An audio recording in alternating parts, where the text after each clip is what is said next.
Welcome, minion.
Welcome, minion.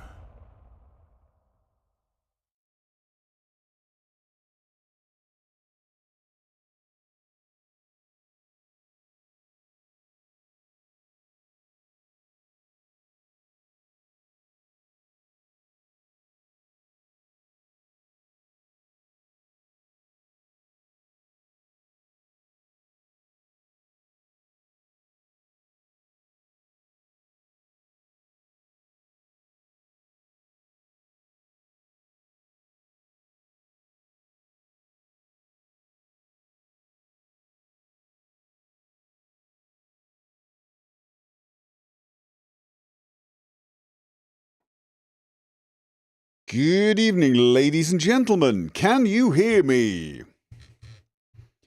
I'm visualizing him on one of those hoverboard thingies. Please tell me you're not talking about me.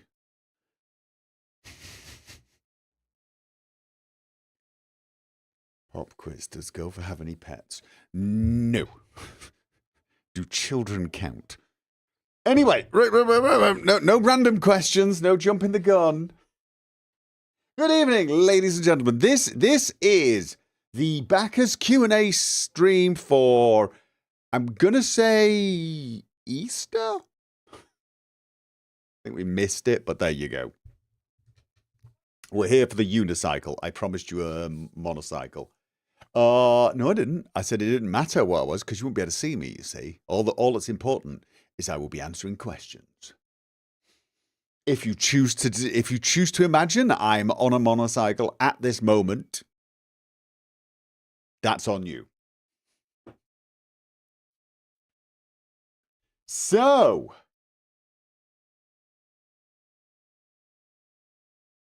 I'm checking the backers direct messages because someone did say they might have a question for me, but they didn't want to sign up to Discord. So I said they could put it in the Patreon chat.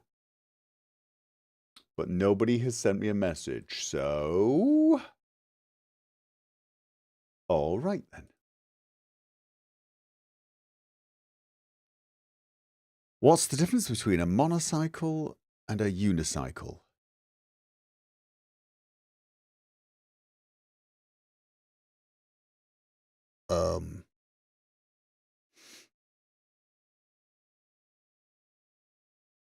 I don't know.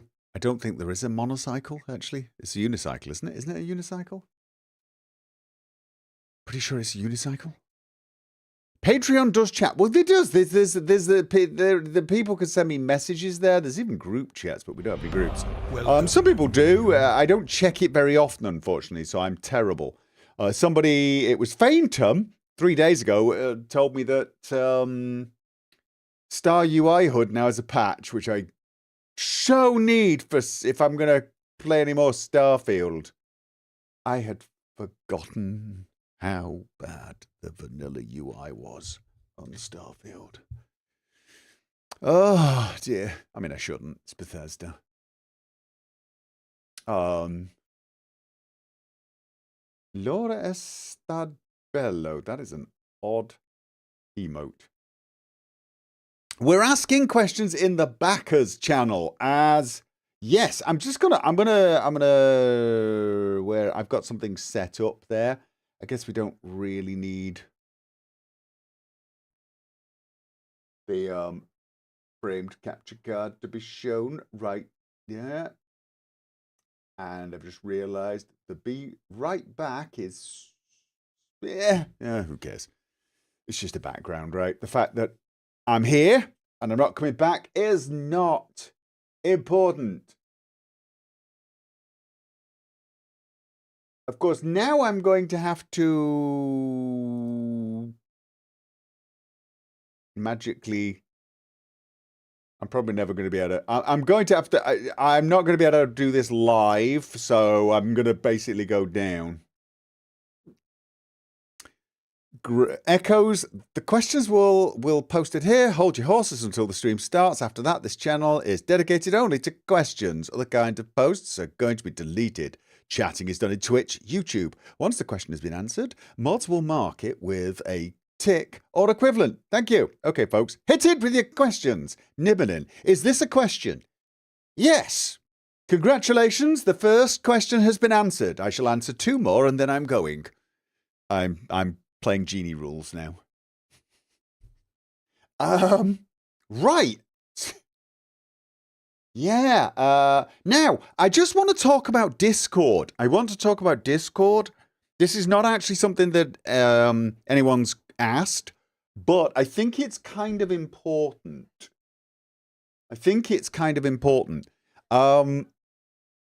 Somebody, Zerv, sent me a message saying he won't be on Discord anymore. And another patron said they won't sign up to Discord because apparently now Discord's demanding your phone number or something. I probably should talk to the moderators about this. But for you backers, this is twice as important. Because obviously there's a place for us all to hang out. And if a lot of people are not hanging out there because of security issues or whatever other issues there are, I do have to wonder, do we need another community hangout? So I am curious. So that's something to think about. So that's less of a question, and well, it's more of a question aimed at you guys. So, and now you're all talking about bicycles and... Of all of the streams for me to come to and feel completely redundant, like I am not really required, a one where I answer questions sort of bothers me. Dear, oh dear.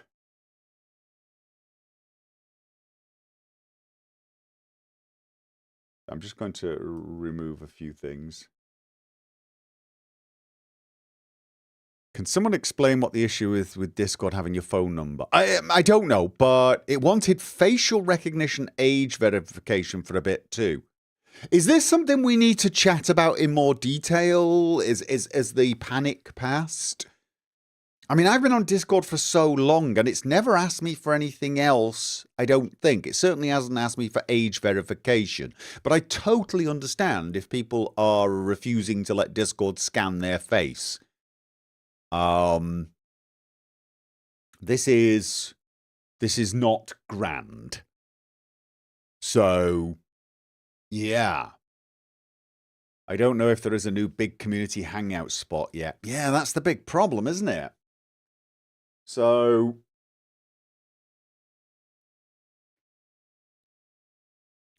you have a family member who got banned from TikTok because his face looked less than 18 years old. He'd just turned 18. Yeah, it's a little bit of a... I mean, I'm sort of thinking at this point that it's unlikely that I'm going to be age-gated.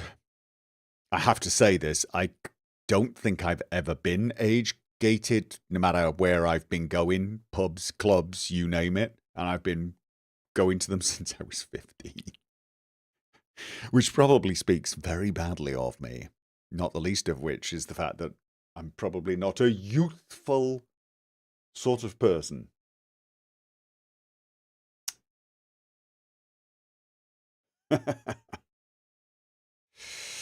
Right, the backers channel has scrolled past the second question. I'm rolling it back up. I'm rolling it back up because it's Mark. Yep. Okay, right. So we'll just bear that in mind. That's not really a Q&A thing for you guys. It's more of a let's have a think about this sort of thing, and I need to do some research, and my moderators might want to do some research. Right? Yeah. No, we had. Is this a question? Right. We've answered that. Mark, Dark Lord, what do you want to let's play in general? What recent games have you heard of? Don't know. Going to be completely honest with you. I'm in this weird place at the moment where I'm not actually let's playing anything right now. This is the first time in the longest time. I'm actually doing. You've probably seen a few videos pop up of me talking about things. Today and yesterday, I was trying to record a review for Terran Armada. And this is not really answering your question, but I'll briefly mention this. I don't think I'm going to make a review of Terran Armada. I recorded it and it turned it into a rant and contained spoilers. So I thought to myself, you know what? Today I'm going to sit down and make a better one. One that I'm a little calmer, a little less negative, and doesn't contain spoilers. And honestly, I just didn't know where to start. I am actually not completely sure it's possible to talk about Terran Armada without spoilers. And that in of itself is sort of a spoiler. And yeah, so I think I'm just going to release the rant. Actually, I think I'm just going to release the rant and clearly mark it as a rant, not a review. And clearly, I might add a bit at the beginning that just says, look, spoiler alert. So yeah. And to actually remove the spoiler would be very, very, very, very hard. And if you listen to my rant, you'll probably understand why. In fact, you might say, you haven't really spoiled it, but I have. And I don't even want to, I mean, I could tell you why it's a spoiler right now, but that would be a spoiler. See the problem right there. So anyway, so I'm doing things like that at the moment. But yes, on the subject of Let's Plays, I'm not a gajillion% sure what... Right, there's all sorts of options, and I don't know what's coming out when and where. I mean, for example, there is the DLC for Kingdom Come. I stopped at the end of the main quest because it was a really good place to stop. And I've been doing Kingdom Come Deliverance Let's Plays for a while. And I thought, I'll go back and I'll do the DLC. But I've got to be honest with you, as I've done full 2 playthroughs of Kingdom Come Deliverance now. I did a personal playthrough on hardcore. Just wanted to play a different sort of character. So, you know, experience some of the quests that I skipped or missed or failed. For example, the one with the dragon bones and that alchemist, Leopold, who seems remarkably familiar to me, oddly enough. Leopold, the alchemist, who has, I don't know, a certain look and also likes to play with a stiletto dagger. I just, for some reason, feel there's a familiar thing going on there. So anyway, yeah, but at the moment, I haven't had the urge to go and play that DLC, which is weird, isn't it? I do want to play it. I think perhaps I poured so much into that, and it's such an epic experience that I'm done with it for a little while. Does that make sense? But I do want to go back, and I do want to do it. I think I just want to wait a little while, but stupidly enough, now might be the right moment anyway, seeing as I have finished Stalker 2. So there's that, anyway. There is, of course, Metro, which I can watch the trailer. I said I might watch the trailer with you guys. Is that a good idea? Is watching the trailer a good idea? Could I get a copyright strike? If I left it in a little square and talked over it, I probably wouldn't get the copyright strike, but then you wouldn't be able to watch it very well. So, but there's that, but I think that's coming out at the end of the year. And other than that, I'm not absolutely completely sure. I will admit there's a little side of me wants to do something with Leonard. I've got a Skyrim itch. I've got a Skyrim itch again. Is there a Beyond Skyrim thing coming out? I mean, I haven't done Beyond Skyrim Cyrodiil.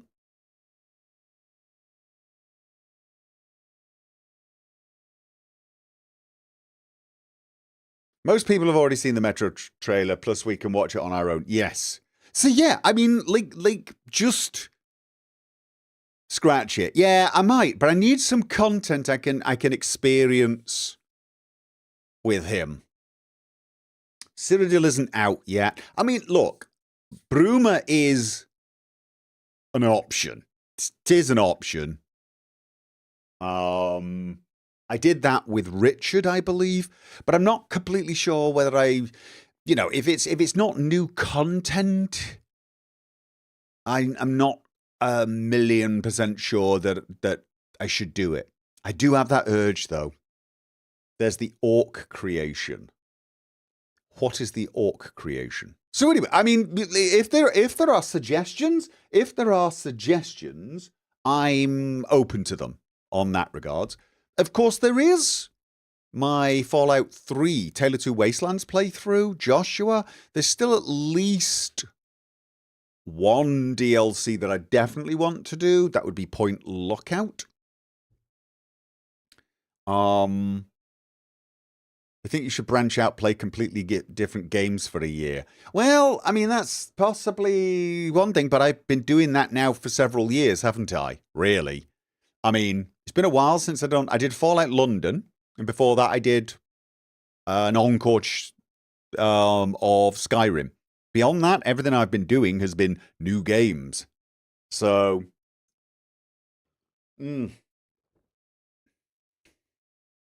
Legacy of Orsinium. Is it a paid creation? I mean, look, I'm definitely open to the idea of doing some paid creations if there are the really impressive ones. So overall, welcome, minion. Who's that? I got a new minion. Steve Griss. Oh no, it's a remember over on YouTube. So yeah,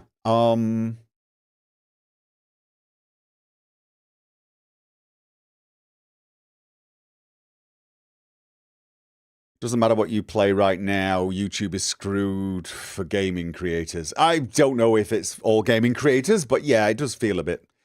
Crimson Desert, Skyrim on steroids. Of course, then there's a bunch of other games. I mean, I've still got Avatar Frontiers installed, Frontiers of Pandora. Don't know if it's a Let's Play game. Don't think so. Probably a stream game, maybe. Horizon Forbidden West, again, stream game. Claire Obscure, not played. Outer Worlds 2. These are all things that I'm not sure how Let's Play material they are. So many games installed. Trying to think if any of them are really giving me that vibe, that thing that says, I've even got Dune Awakenings installed. Sinking City Still Wakes the Day, things like that. Windrose. But isn't Windrose more of a stream game. Isn't that a survival pirate game? Crimson Desert is not like Skyrim. Very few things are like Skyrim, to be honest.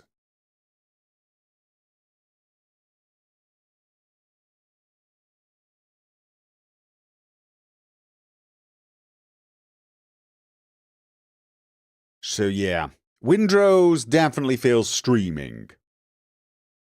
So it would probably be more something like the Outer Worlds 2. I mean, I'm hearing everyone rave about Crimson Desert. Is it that good? Is it that good? But it's definitely not an RPG, right? Isn't it more a wander around exploring and murdering thing? Didn't me and Che do intro? Anyway, what? I'm not reading chat. I'm reading chat when I'm supposed to be reading. Right. So for Let's Plays, honestly, I'm open to suggestions from the backers. Can we watch the Metro trailer now? Shall I watch the Metro trailer? Shall I just watch the Metro trailer? Get it over and done with. It's not big, is it?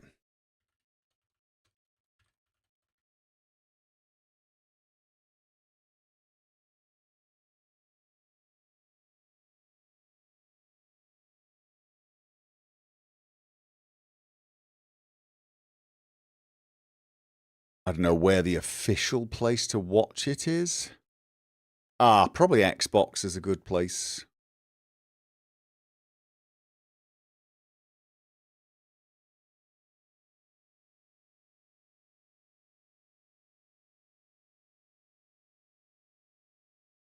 It actually shows nothing. Okay.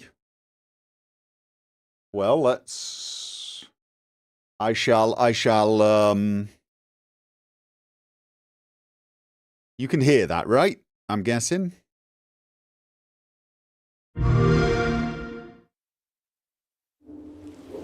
I ask you, do you want to come? Inspired by the worldwide best-selling Metro book trilogy by Dmitry Glukovsky. Now, the original 3 books, do they cover the first 3 games? Do they just cover the first 3 games?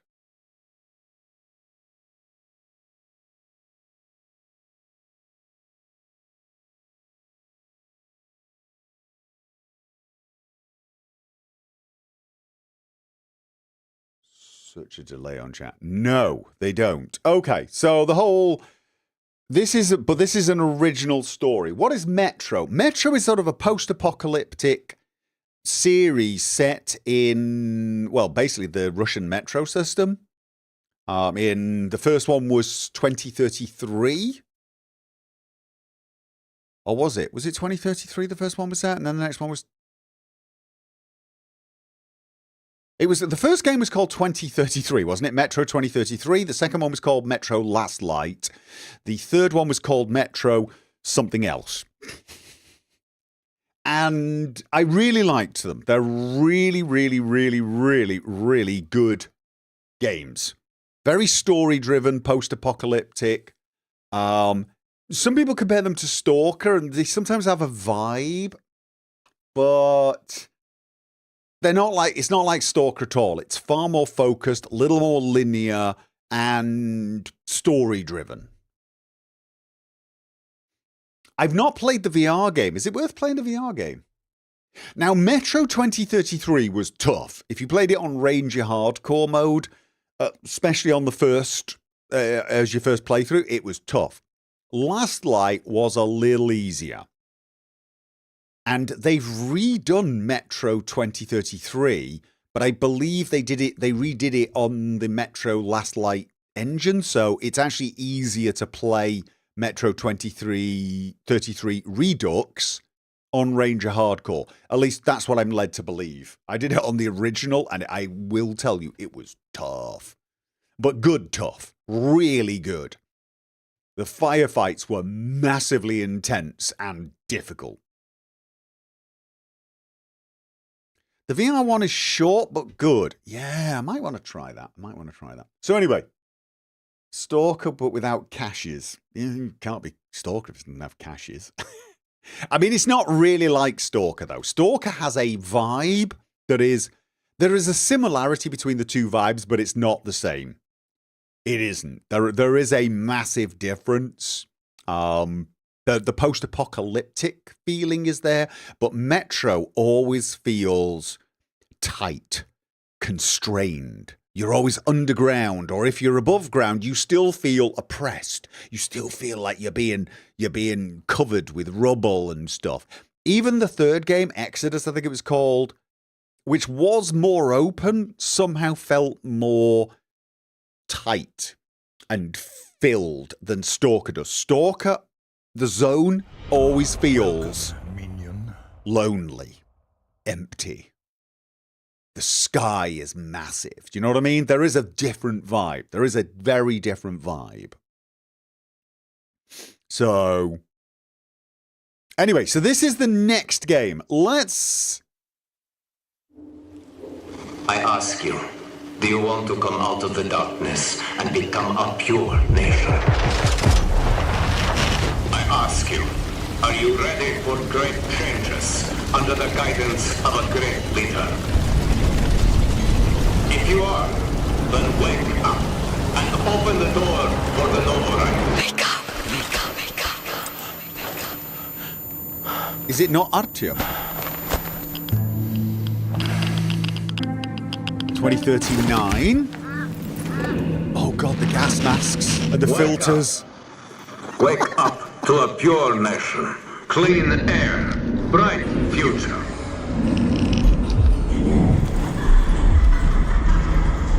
Oh, the weapons as well.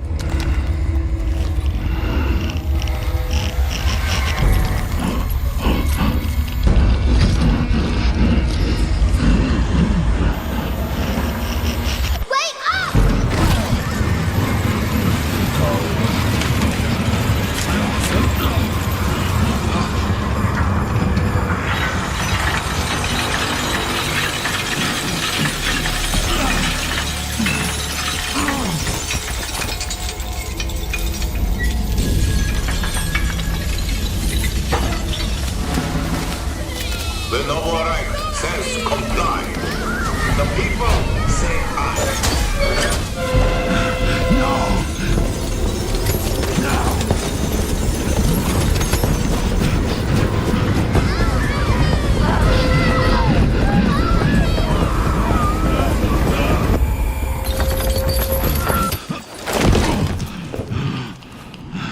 Fear not the enemy's threats, for the Führer Hunter protects you. Where are they taking them? Can you hear me? They do. We hear everything. But you don't let them speak. No. It's not about me. I won't ask again. It's all about you.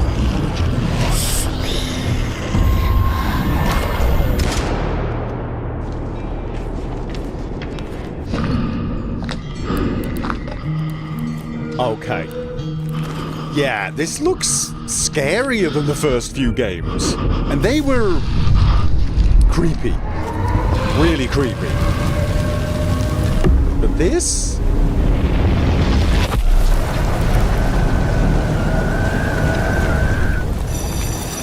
All together now, children. The Novorite is our home. Either we destroy or we are destroyed. No one will mourn us if we die. Mercy is weakness. Our enemies have no pity for us. The enemy must be destroyed. The enemy must be destroyed. The enemy must be destroyed. The enemy must be destroyed. Oh yeah, definitely getting a Stranger Things vibe now.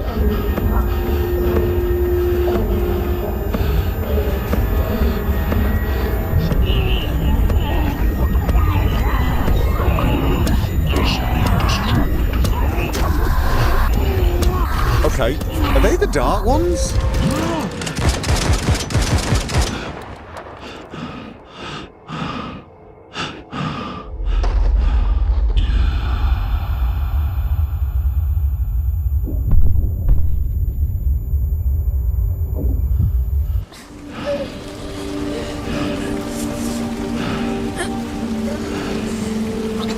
Oh, okay.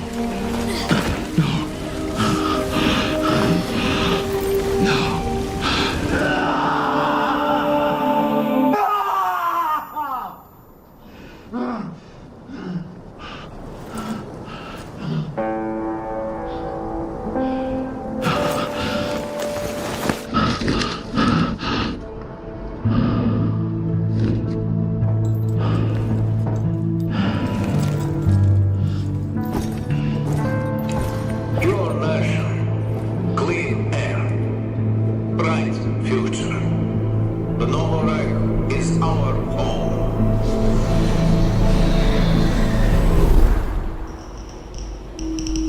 Okay, gonna play that. Almost certainly gonna let's play it. I mean, I've done all the other Metro games except the VR one. I can't see why I wouldn't do that. Oh, gameplay. Very low quality, artifacting and everything, but alright.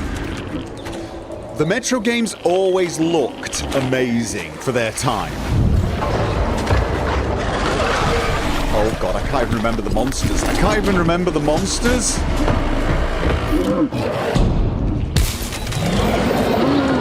I remember bullets were currency. I don't remember the monsters. Oh, that's a mole creature or something. What the hell is that? I've forgotten. I'm gonna have to remind myself. Oh, hello.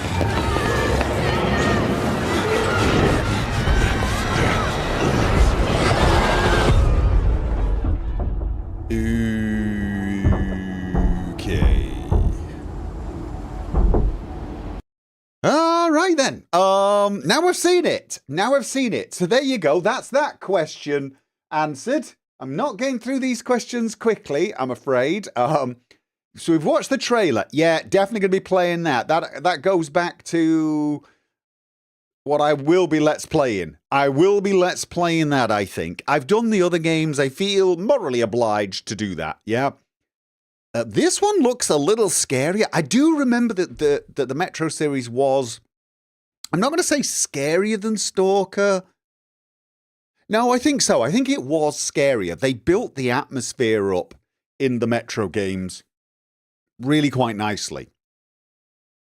Stalker, on the flip side of that, actually, I remember Shadow of Chernobyl not even feeling like a horror game for quite a while. I don't remember when I started actually meeting mutants in Shadow of Chernobyl. They weren't common at all. So it was more of a post-apocalyptic feel. Metro definitely leaned into the creepy and the horror and the dark ones and everything. Way, way more. I mean, one of the things I've noticed in Stalker 2 is the mutants are not even scary anymore. The mutants are just literally, there is no horror in Stalker 2. Stalker 2's got zero horror elements. Because it's just, you know, the mutants are just mutants. It's like Fallout. They're so common. Here's hoping Sky Oblivion doesn't come out around the same time. I don't mind. I don't mind. I don't mind. Give me choices. I like that. I don't mind. Exodus is scarier. I can't remember. I do remember creeping around the library. What were those creatures that you had to keep looking them in the eye? The librarians? Were they called the librarians or something? You had to keep looking them in the eye.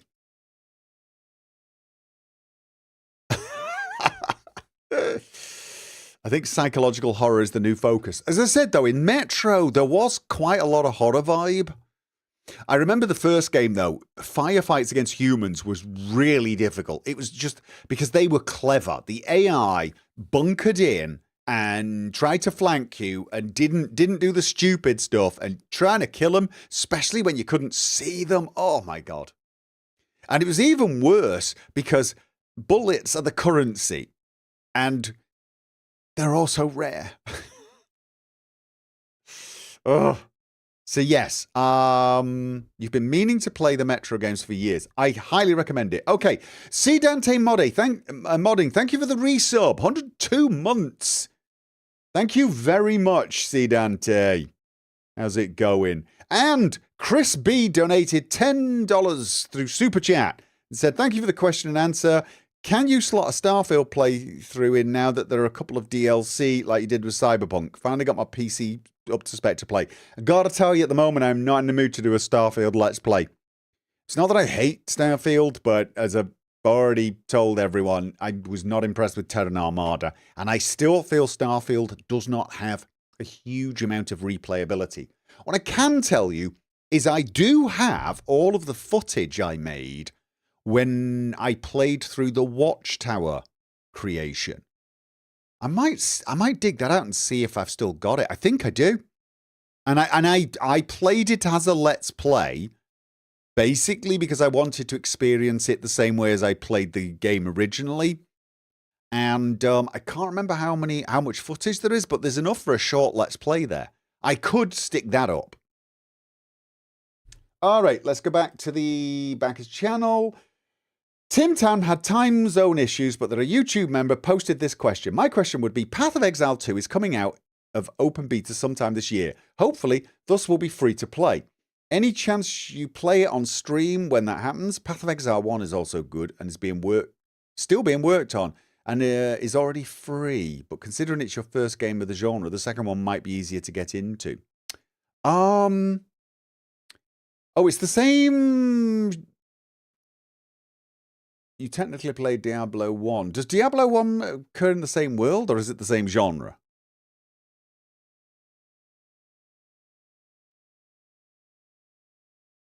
There's a gun in Cyberpunk that uses your eddies as bullets. Yeah. Right. Path of 2 Exile, I think I've got installed. Is that a good oh, it's the same genre, is it? Like, wasn't Diablo essentially a looter shooter but not a shooter? Wasn't it just you just run off, do stuff and loot stuff? I did play Diablo. Okay. Dungeon crawler with looting. That's what I thought. I mean, Path of Exile. I'm not going to say no to that, but it would be a stream game. Daniel Moore asked if you will play Windrose in the future. I might, but it would have to be a stream game. And the thing with it is it looks like the sort of thing I should have played with Che, but Che's already played it. Havoc asked, what is the favourite Let's Play series you've done? Also, which series do you think underperformed as far as viewership and interactions? Oh, last question's good. Favorite Let's Play series that I've done? I think I'm probably going to say, oh no, I've got a few and it's going to depend on my mood. The Leonard Let's Play I'm oddly proud of because I think I managed to do what I set out to do, which was to play a character that was completely unsuited for the life of adventure, was extremely different, like just not a character that you would willingly play. And I managed to keep him out of his comfort zone the entire time for the official 9 chapters. There's a 10th chapter and indeed an 11th chapter now, encore chapters, where he's far more in a comfort zone and he's very different to play. He is. And it's impossible to keep him out of his comfort zone and it wouldn't really make sense from a story perspective anyway. So he's still fun to play, I think, and I think that's why I still miss him. But it's mostly because he's a fun character. But he's also now realistically so massively overpowered that it's just not possible to put him out of his comfort zone without being silly. And I always liked having a good reason why he was out of his comfort zone. And there are possible ways, and like I said, I do fancy doing the odd encore. Just go back to Skyrim for the lols kind of thing. But it would be different. Leonard is just a very different beast now. He really is. If you've not seen my series Confessions of a Let's Player. I cover, I think it's 4 or 5 videos, and I talk about what went into making that series. Quite way more than a person should. I'm gonna be honest with you. But favorite Let's Play. I mean, there are other series that I loved. I'm going to also say Hank, my Nosferatu playthrough of Vampire the Masquerade. Again, I think because he's unusual. I mean, as a Nosferatu, you're always unusual anyway, but I didn't play him as a Nosferatu. I didn't play Hank as a stealth character who tried to hide from view. I mean, he did hide from view, sort of, but he certainly wasn't a stealth character.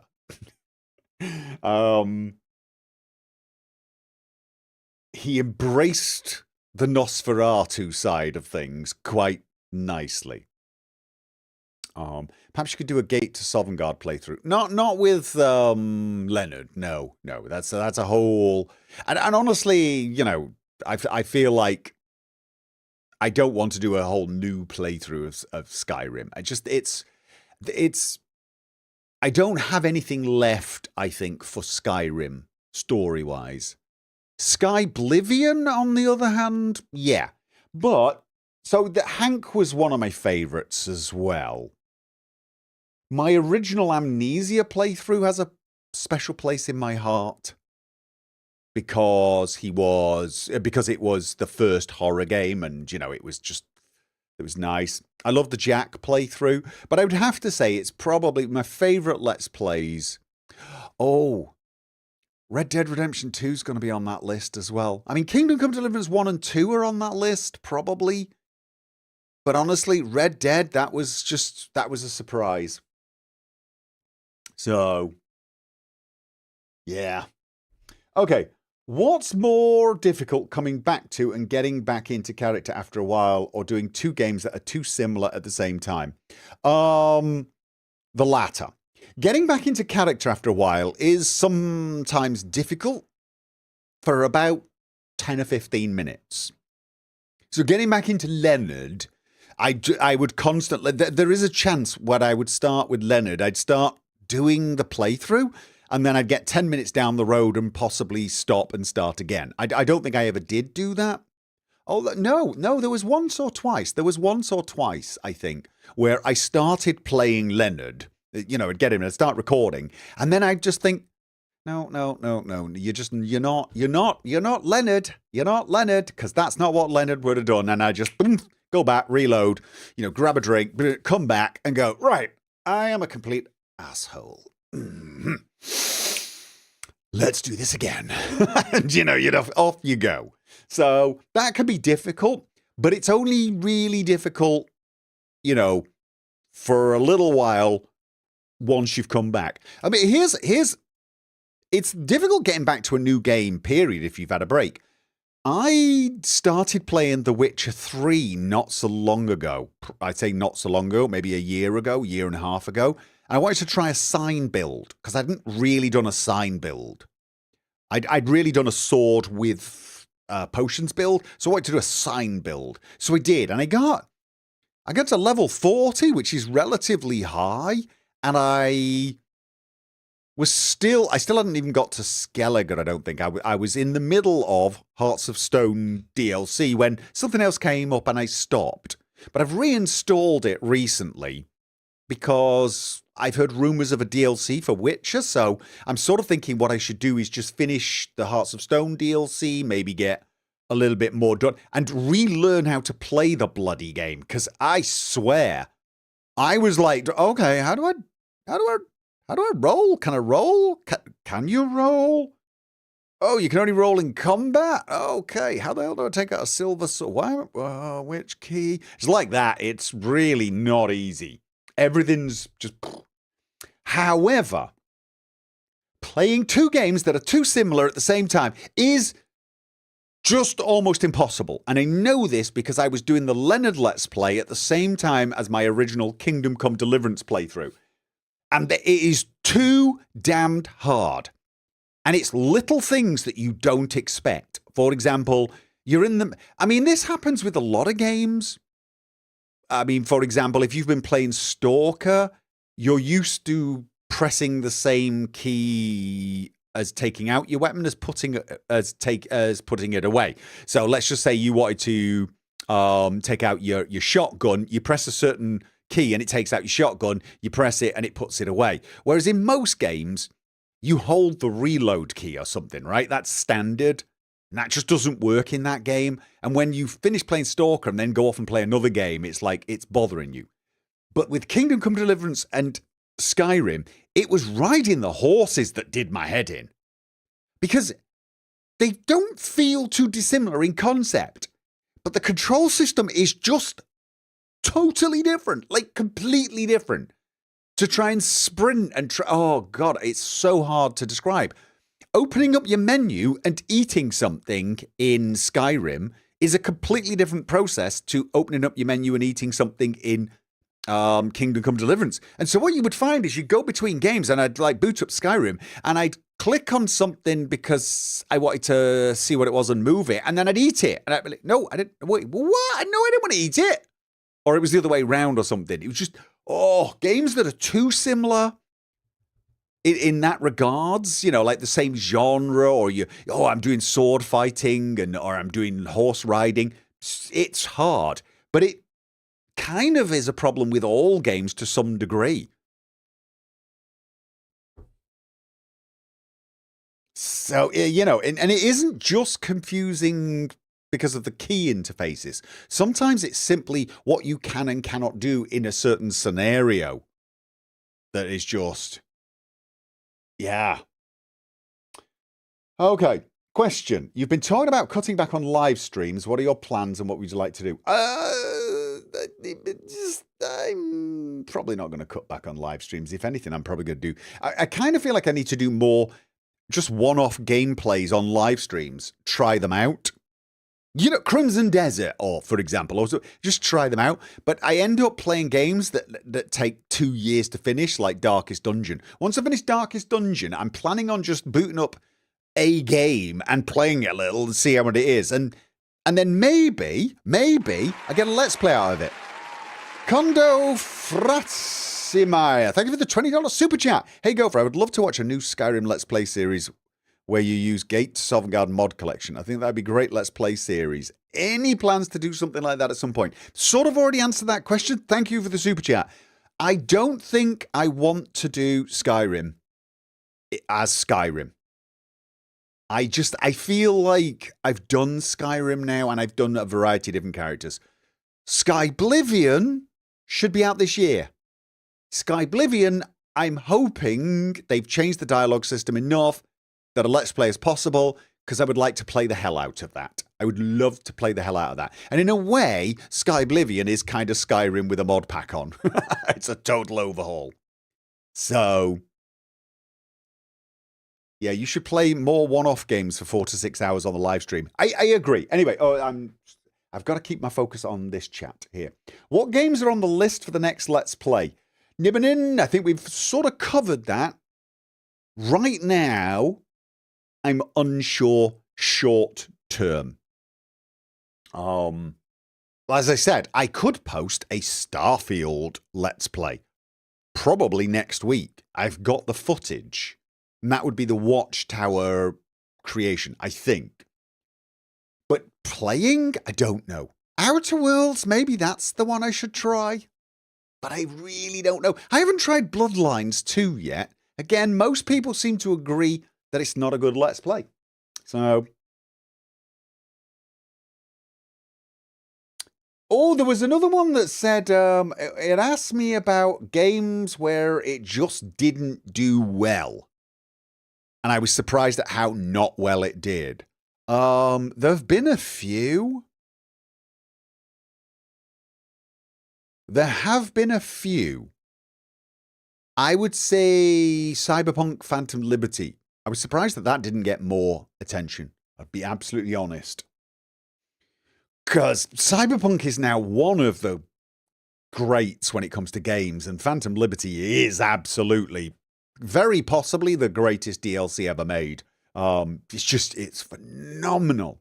And it's such a good story-driven DLC and indeed game. I always felt like it was a very watchable experience, but apparently nobody was interested in it. So, is Stalker 2 ending this week? Oh God, no. Oh God, no. I can't remember exactly how many episodes the second chapter is, but it's 100 and something, and not a small number something either. Well, I think it's like 112 episodes or something. So, no, we've got a lot. I finished it, but it's, I stopped watching all Cyberpunk streams because I'm going to play that one. Yeah, I hear you.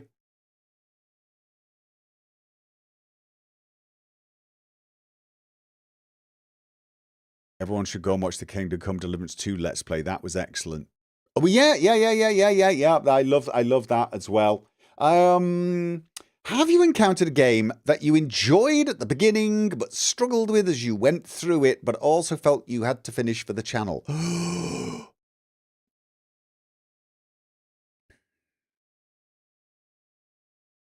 Oh, I don't know. That's an odd question, Robert. It's a good question, but it's also one that I mean, there have been times when I got exhausted, but knew I had to keep going. The Leonard Let's Play was like that in a few places, but that wasn't because I wasn't struggling with enjoying it, but oh my God, it was such hard work to make it work at times with such an odd character. I can't explain it very well, but he was tiring. Playing a chapter of Leonard and then playing just a random game, there was such a difference. But at the same time, there was such a feeling of, once I got it, once I nailed it, each chapter, I just, yes! Right? And I loved playing it, I loved doing it, but God, there were moments when you're like, oh, how the hell am I going to do this? How am I going to get this one? How do I get this character to agree to that goddamn quest? So, yeah, but if you mean because the game sucked, but I had to finish it for the channel, I don't think so. I started playing Thief, and after a few episodes, I quit because it sucked. And I can't imagine there'd be a game where I felt like, oh, this game sucks. I hate playing this. But people were like, yay, this is brilliant. And loads of people were watching it. I don't think that happens, you see. I think if you're enjoying it, the people will stay. And if you're not enjoying it, they just won't. So, is Avowed available to you for Let's Plays? Yes, it is, Mark. But I've been told that is not a good game for Let's Plays as well. Maybe a good stream game. This could be one of those ones where I play for 4 or 5 hours on a stream, have a bit of a feel for it, and then maybe I'll disagree with everyone and go, hey, let's play. Do I plan on covering Sky Oblivion? I do streams talking to some devs. Yes. Well, no. I hadn't planned on speaking to some devs, but that sounds like a really good idea. Yeah, I'd quite happily talk to some devs on streams. But covering Sky Oblivion, if you mean when it comes out playing the living snot out of it, yes. Yes. And probably installing a bunch of mods. I need to make sure Immersive HUD works for Sky Oblivion. If they haven't incorporated something into Sky Oblivion automatically that does that. So, yes, Sky Oblivion, I'm thinking is going to be... I already know what sort of character I want to play. It's going to be a much more... I loved playing Skyrim VR with Derek, because Derek was Leonard's total opposite. For those of you that don't know, my Leonard character was this character who hated getting dirty, couldn't stand, blood or mud or dirt or anything like that getting on his exquisite clothes. And he rather detested having to exert himself physically. And it wasn't because he wasn't capable of physical exertion. He just sort of looked down upon it. Thus, he tended to want to hire other people to do the work for him. He was also a complete psychopath. He no empathy for pretty much anyone, except one person who he began to gain empathy for later on as he became friends with. That was Inigo. He was completely and utterly out of his depth the entire Skyrim playthrough. And thus he was very, very difficult to get to play these quests. Derek, on the other hand, was a complete egomaniac who thought he was the greatest at everything and lived for the glory and for the adoration of everyone as they acknowledged what an awe-inspiring person he was. There was no quest he would not gleefully hurl himself into, probably whilst flexing and looking at his own biceps adoringly. Derek was so much fun to play because it required no effort. I say that, actually, as a VR character, wow, he was tiring to play. I do remember the Alduin fight taking 45 minutes. 45 minutes of combat in VR. By the end of it, I was exhausted. I was drenched in sweat, and I ended up lying down on my floor or in the snow at on the mountain, basically trying to make snow angels, which didn't work because I was using a body mod. Not a good idea in VR, but essential for Derek, for reasons that will become apparent if you ever watch it.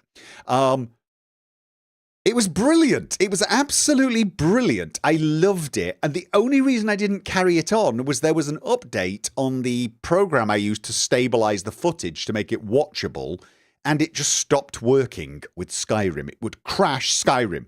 I was gutted. Still am gutted. If I could ever find a program that does it, I would possibly go back, but I'd need to regain my VR legs. But Derek was, that's you know, yes. How did I get onto that? God knows how. Would you play an isometric, or will you stick to more action-oriented FP games? I don't mind isometric games. I feel they work better for streams, where you feel like you're playing a game. Do you know what I mean? I feel my style of Let's Plays tend to involve me being there. Whereas it's a lot harder to do that when you're playing isometric games. You feel like you are directing the character. Even when I did Baldur's Gate, I felt like I was directing Reginald. He was an interesting character, but I never truly felt like him, the same way as I feel like the character when I'm playing first-person games. And I can't do the communication the way I can with a first-person game. It's not even that good on third-person games. So The Witcher. It was very hard to make The Witcher, for me to make Geralt my own, for me to use the mouse and the keyboard to get over my emotions the same way I did as Leonard. If you've watched my Leonard Let's Play, you know there are moments when you know exactly what Leonard is thinking just by, well, like the lack of movement on the screen, or the slow turn, or the rapid turn. Everything, you're in Leonard's head, and so you can picture what he is thinking. Just little things like looking down at the ground and sighing. They're just not possible in an isometric game. So, Boggy, I'm not even going to say that. Bogyot. Thank you for the £5 super chat. Do you plan to return to Tale of Two Wastelands? I miss Joshua. We have actually answered that question, but I'll answer it again, because technically you're now a backer. I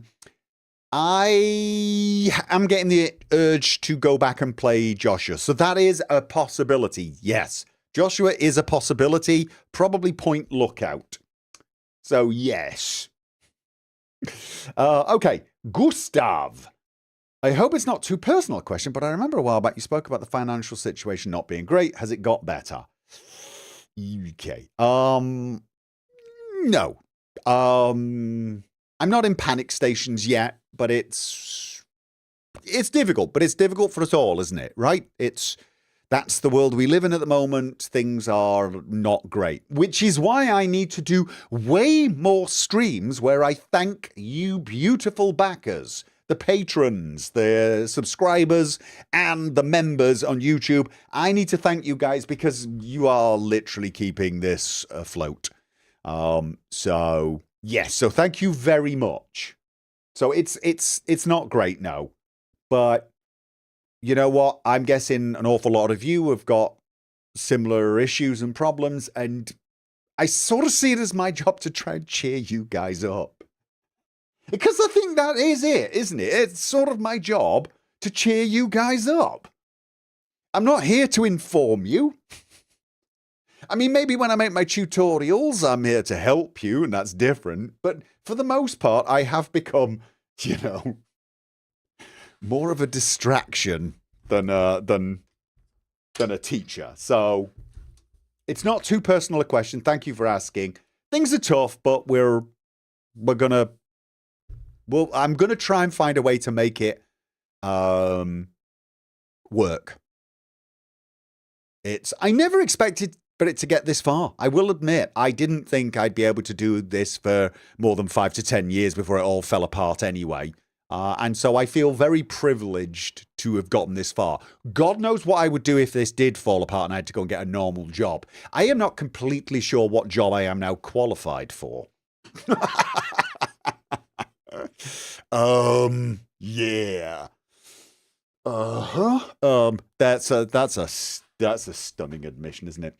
Been following you since I was 13, 12 years ago. 13, oh my God. You were the same age as my youngest daughter now. I graduate university soon. Well done. So I'm considering upping my Patreon membership if it helps you stay with the channel. And what platform gives the largest percentage of what I would pay to you? Well, thank you very much, Gustav. Patreon is probably still the best option for that. I don't know what percentage I get from YouTube's memberships. I'd need to check that out, but I think Patreon is more. I should probably check these things out because they do change over time. They do change over time. I got some there's that crazy talk resubbing 131 months.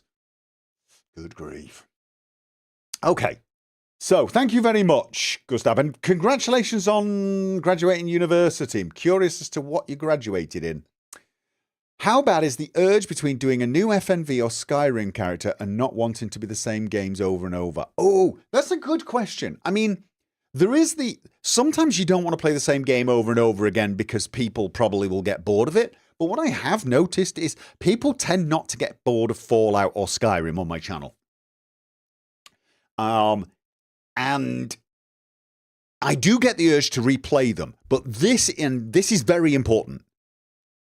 This is where I have to fight the urge to milk that, so to speak. That's how people would describe it. If I just thought, well, that's going to get the views, so I will just do another Skyrim playthrough.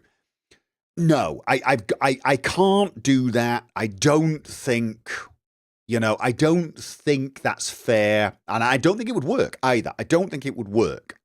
I think I need something. I think Leonard worked, even though it was technically my third Skyrim playthrough, because he was different. I mean, I guess you could argue that all of my Skyrim playthroughs were a little different. I definitely made all 3 characters non-standard. But I really had to pull out the stops with Leonard to make it really different. To make that... I mean, Leonard and Richard, completely different, right? I could argue Derek's also completely different. So there are ways of making them completely different. But I feel like making it even more different, tough one. So, yeah. And I feel like I need to have an idea that I suddenly need to do that. I think that's what it was with Vampire the Masquerade, by the way. I think I just suddenly thought, I want to play Nosferatu. I've never played Nosferatu. But you know what? I want to be the loudest, cockiest, most... Basically, what's the word? Someone who's completely convinced they're absolutely gorgeous. Narcissistic, maybe, but also aware that they're not, but they don't care. They know they're ugly, but they don't care because they're also gorgeous, right? There was a little bit of Derek in Hank. Do you know what I mean? There was that little side of, all right, I'm hideous. I'm going to embrace it. Screw you. Screw the world. Here I am. You know what I mean? Like, not sociopathic, not egotist, maybe. More somebody who's so aware of the fact that they are not attractive, so aware of the fact that they are socially awkward, that they go through the other side and almost use it as a superpower to achieve the opposite. Fake it till you make it. Maybe. Yeah. But it wasn't even fake it till you make it. It was almost more of an F you to the universe. Oh yeah, I'm ugly, am I? But you know what? I'm going to strut around like I'm a supermodel, right? Just, that's what I wanted. Herdelune, $5 super chat. Thank you very much. Gopher's Vids, have you heard of Kenshi? What do you think of it?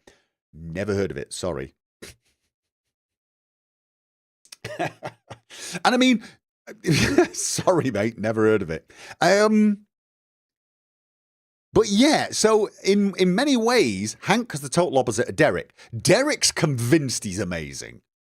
Just deeply convinced he's the greatest at absolutely everything. And that all he needs to do is believe it and it will become true. And to some degree, he gets away with it because he makes it work. Hank was like,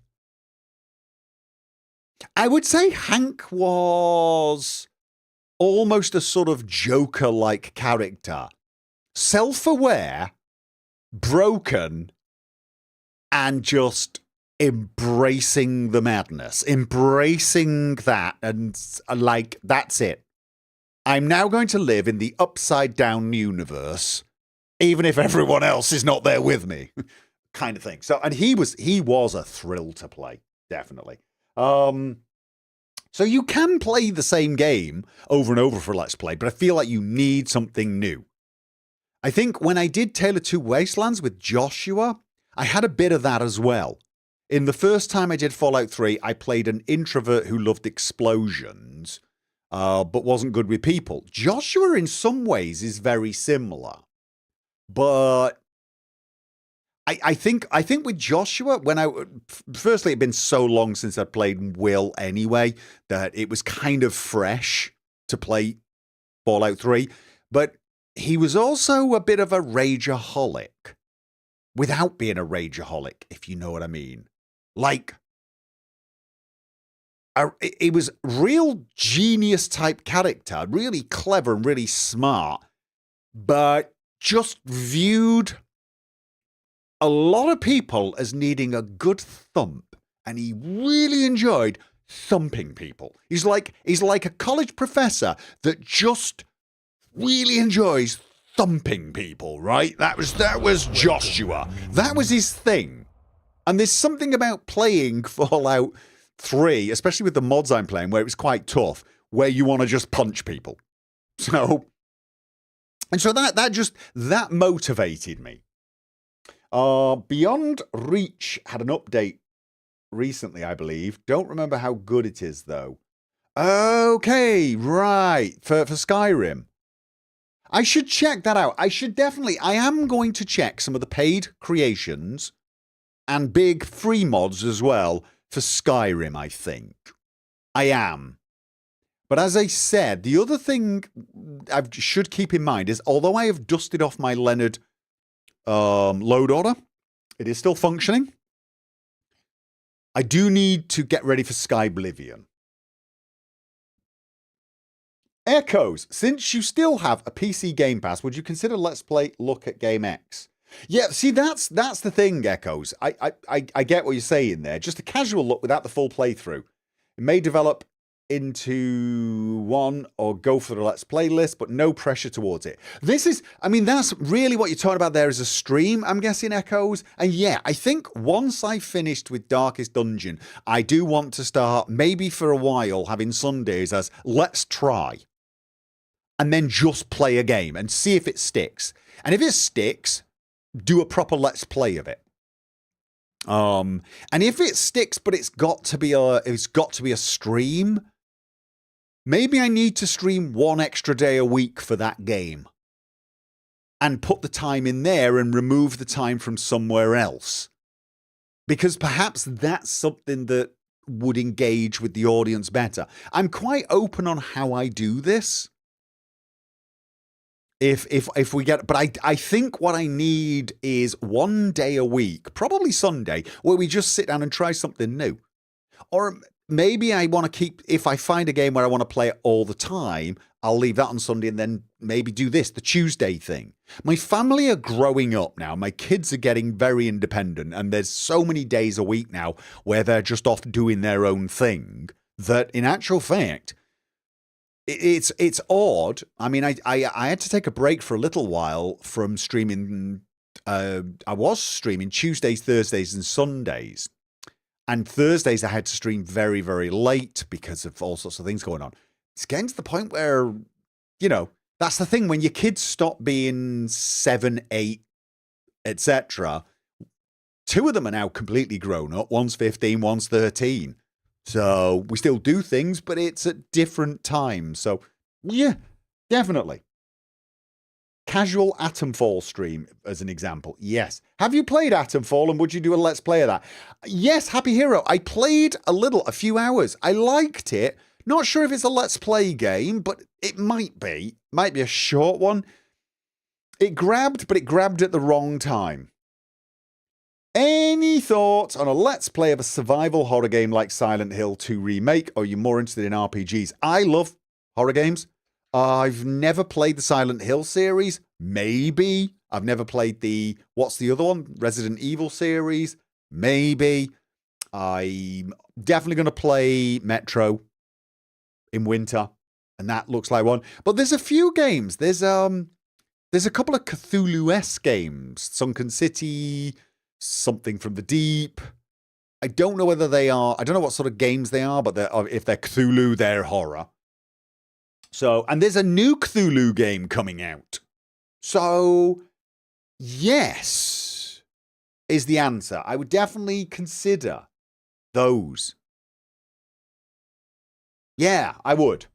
A random question. What do you think of hiking? That is such a random question. I'm not one of nature's hikers.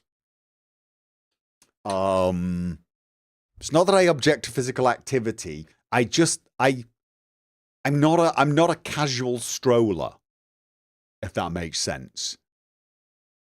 Not that I don't go for walks, but I usually go for walks to make my girlfriend happy. You know, to take the kids out and not so much anymore with them getting older, but, you know, go for a walk for a couple hours. Just wouldn't call it a hike, but, you know, we just wander around, walk up the river, grab kanelbolle and coffee and walk down a bit and so on. I do it for my family, but it's not something I choose to do for my own. You know, it's not my favorite sport. So that was an odd question. Nibbinen, any plans on bringing back VR streams? I would need to get this program working, which probably would. It probably works on a lot of VR things, and maybe modern VR games actually come with built-in stabilizers. A lot of them do. I should probably check out the Metro one. Maybe I should try out Metro VR and see how stable it is. But you're going to have to understand that because it's been so long, my VR legs might be a bit shaky. It's weird hearing old people say girlfriend. I could say Sambur, if that would help. Common law wife. You got it. I think that's the best translation. common law wife is such an awful thing to say, though. Headaloon, thank you for the $5 super chat. Kenshi is a different game. Dynamic, open world, old school character system, not centered on the planet. You might like it. Maybe I should try that on a stream. Kenshi. I should take notes. Okay. Nikki D. It's my grave robber. It is, yeah. Thank you so much for doing another backers Q&A. Do you plan on Let's Playing the new Fable game or just live stream? Ooh, don't know. Do not know. I don't plan on these things anymore because like people are like, do you plan on playing Avowed? And then Avowed came out and everyone went, oh, this sucks. And then everyone's, well, you can play Outer World 2. And then Outer World 2 came out and people were like, this is not good. It's like, you know, there was a lot of calls for me to do Let's Plays of these games. And then they came out and the Let's Play calls stopped. You know, which is never a good sign. And some people would say, it's a good game. You should try it out for yourself. I don't think you need to play it on stream or something, you know. So I don't know. Fable could be the next great streaming game. It could be a great Let's Play game. I should probably play the originals, do you think? Do grown-ups call each other boyfriend, girlfriend? No, I call her by her name. And to the kids, I say, your mother.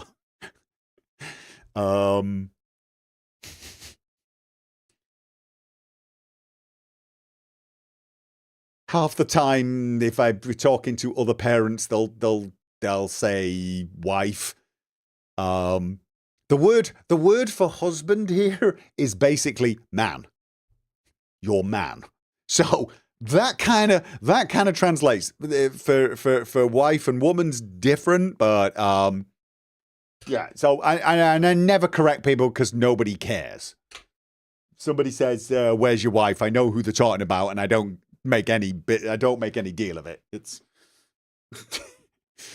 like I said, in England, she would be considered a common law wife. We've been together for 25 years. Before someone says, why don't you get married? We haven't bloody got time. And it's not me that's too busy either.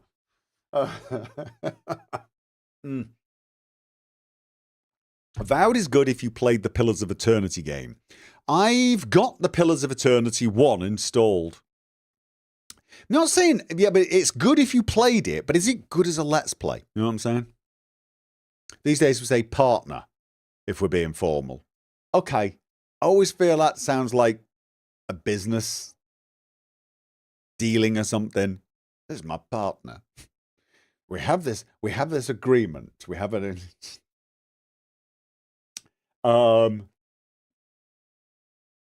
We don't really have like a formal agreement going on here. Okay, let's look at Sadago. Another gaming YouTuber I watch has a patron tier where $5 patrons can vote on the next game he plays out of options he pre-selects. Now that you play what you play next isn't set in stone, it seemingly used to be. Would you ever consider doing something like that or another patron expansion idea? I mean, I'm open for...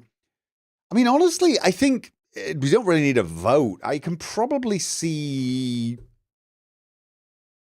I mean, I don't mind doing a vote for it. I don't mind coming up with some ideas of what I might play next and then just putting it to the backers and letting them do it. But I don't think we need a $5 limit for you to be able to vote.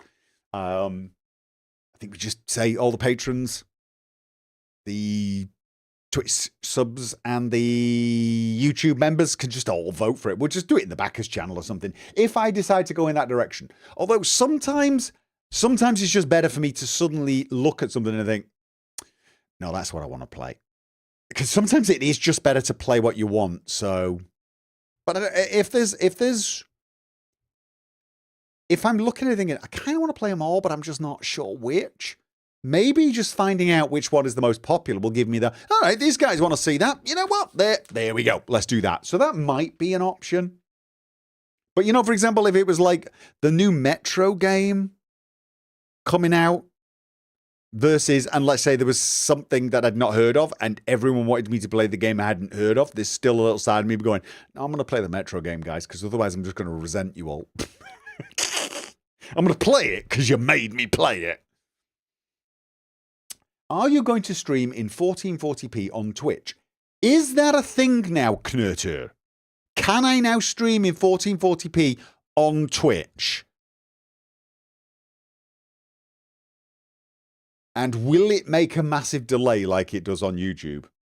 If it's possible to do, I will switch. But it wasn't possible. It was only possible for certain... It has been for a while, and I told you. Right, but it was available for a while, but it was only available to certain people. Is it now widely available? Okay. I will look into upgrading the settings. It might be one of those things where I can actually just take the same YouTube feed and patch it to... It depends what codec I'm using. I stream at 1440p to YouTube already. If they take the same stream settings, I think it would actually take the load off the render rig quite a lot, because then I could just have one encoding and it just sends it to two places. So you can ask Che, he does stream in 1440p. Okay then, yes. Then the answer is yes, I will.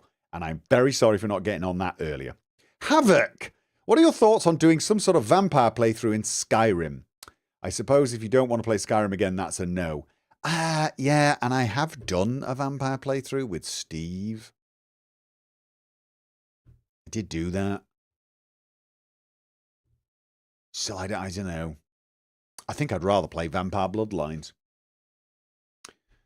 Nicky D, do you think Starfield will ever be a game we lovingly look back on in later years? No. For example, I didn't love Fallout 4 when it first came out, but when I revisit the game heavily modded years later, I have a way higher opinion of the game and way more fun playing it. Yeah, but do you look at it lovingly? Because I still don't. And I like Fallout 4.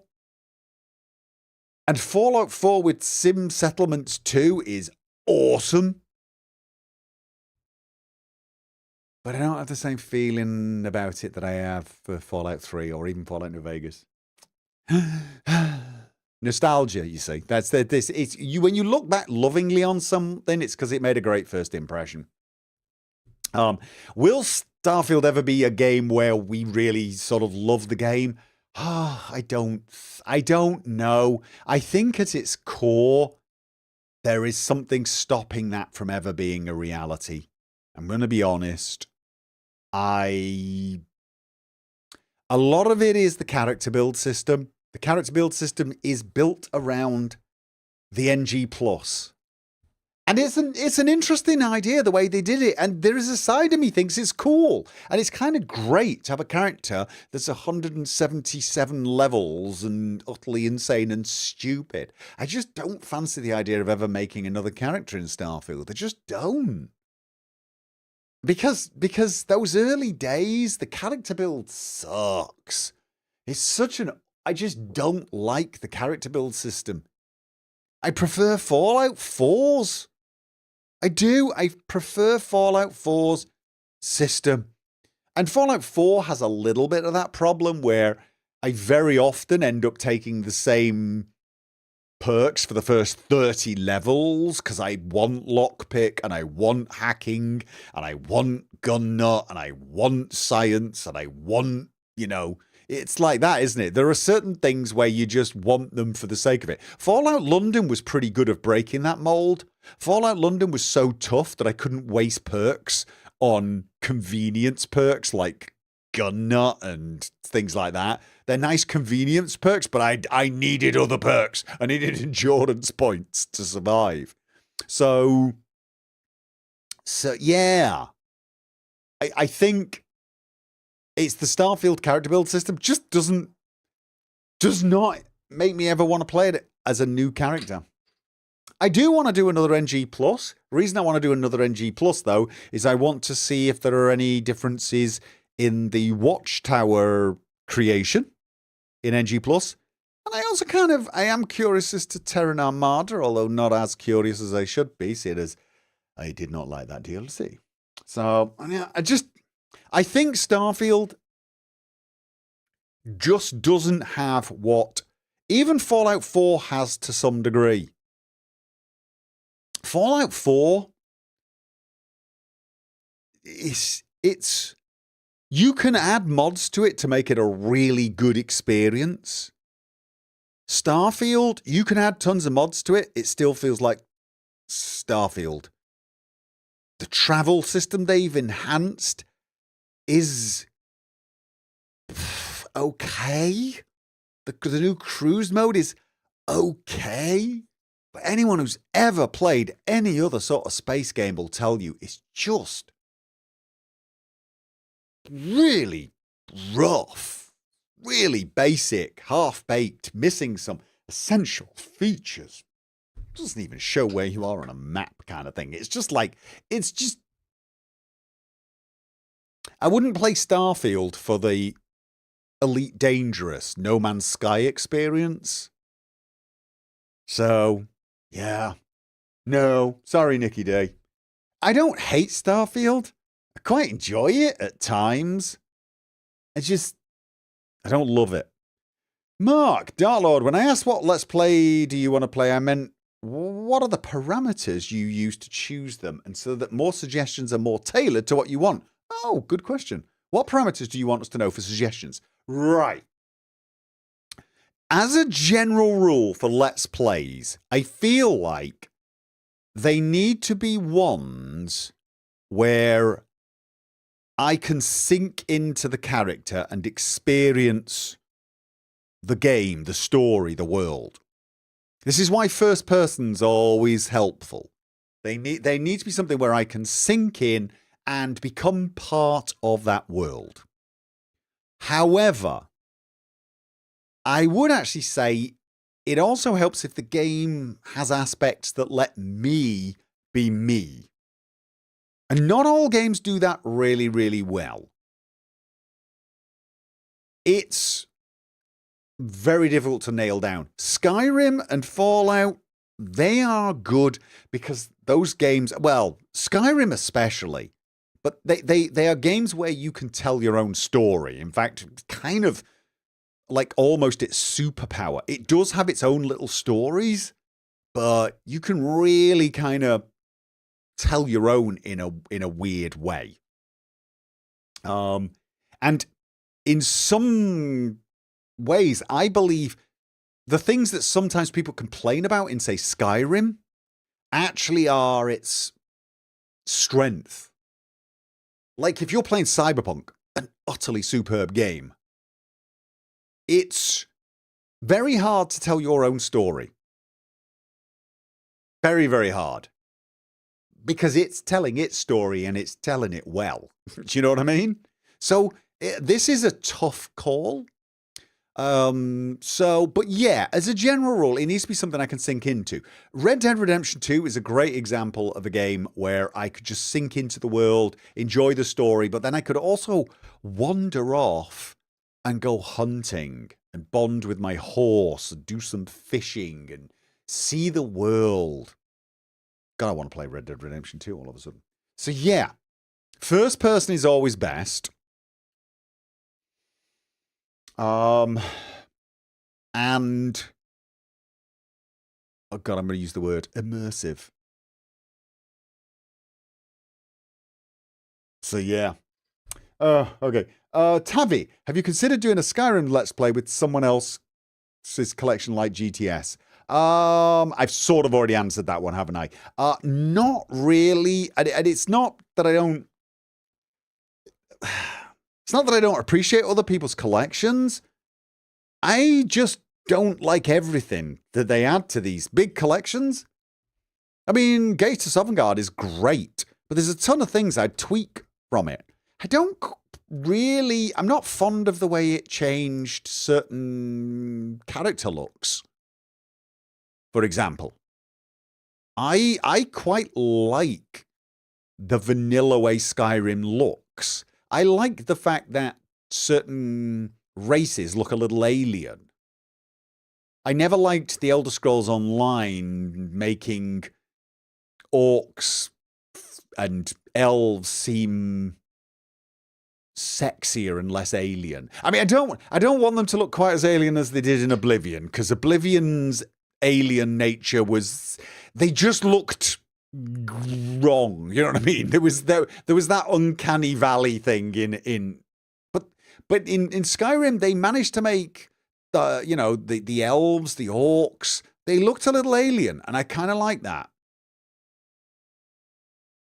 I did. I like that. So that side of things, I wouldn't be interested in. So I end up making my own collections. When making a Let's Play, have you ever blurted out your real name in frustration to chastise yourself? No, because I never use my name anyway. Nobody uses their own name. You don't call yourself. You don't... I mean, I don't believe I've ever said to myself, Gopher, you're being an idiot right now, have I? I'll say I'm being an idiot. If your name was Steve, oh, what a great job, Steve. I mean, maybe, but usually when I'm playing those characters, I'm in the character. I mean, if I was Leonard and I was going, oh, nice one, Leonard. Brilliant, awesome, excellent. So I just know I'm very much the characters in those moments. Mojitas, I really enjoyed your old XCOM stream series. Any chance of Xenonauts 2 or War Tales stream series? Well, there's always a chance of those sort of things. I quite like those games, but they end up taking 2 to 3 years to finish. And we've just had one like that. So I want to do a few one-offs for a while. But definitely, there's a little side of me would quite happily go back and play XCOM again. Do you playing GTA 6 when it releases for PC? You mean if? Do you ever think you'd play Red Dead Redemption 1? They've released Red Dead Redemption 1 for PC now, have they? Would I ever play it? Maybe. Would I do a Let's Play? Maybe. Same with GTA 6, but I'm not totally sure. Is GTA 6 as story-driven as Red Dead? Would that be more of a stream? We just stream, wander around, carjacking, and setting things on fire. I feel like that's more of a stream thing.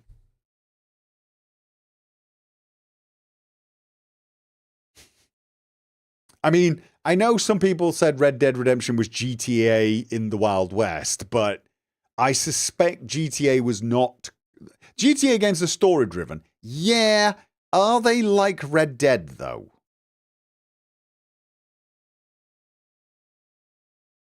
I know they were story-driven, but isn't there quite a lot of... I mean, maybe it's just that I'm always seeing clips of GTA games now where it's just people being dragged out of cars and then someone using a bazooka to take out a helicopter and so on and so forth. I mean,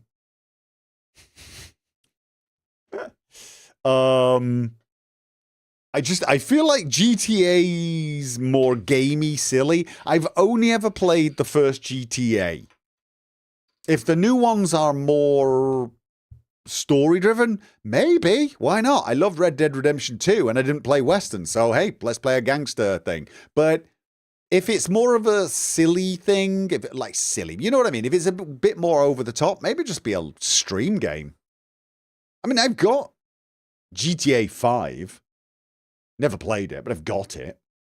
Will you Let's Play The Wayward Realms when it releases in early access? I might. I'm going to see what gets delivered. Would you play the upcoming Stalker 2 DLC Cost of Hope as a Let's Play as an alternative skiff?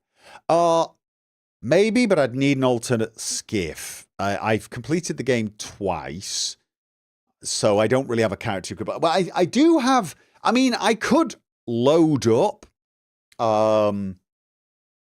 The biggest problem with Stalker 2 is it does that bloody annoying thing where it only lets you have a certain number of saves, which I know it's for console, guys. I know it, but when you're making a PC version of the game, remove that goddamn limitation and let me have as many saves as I bloody well want.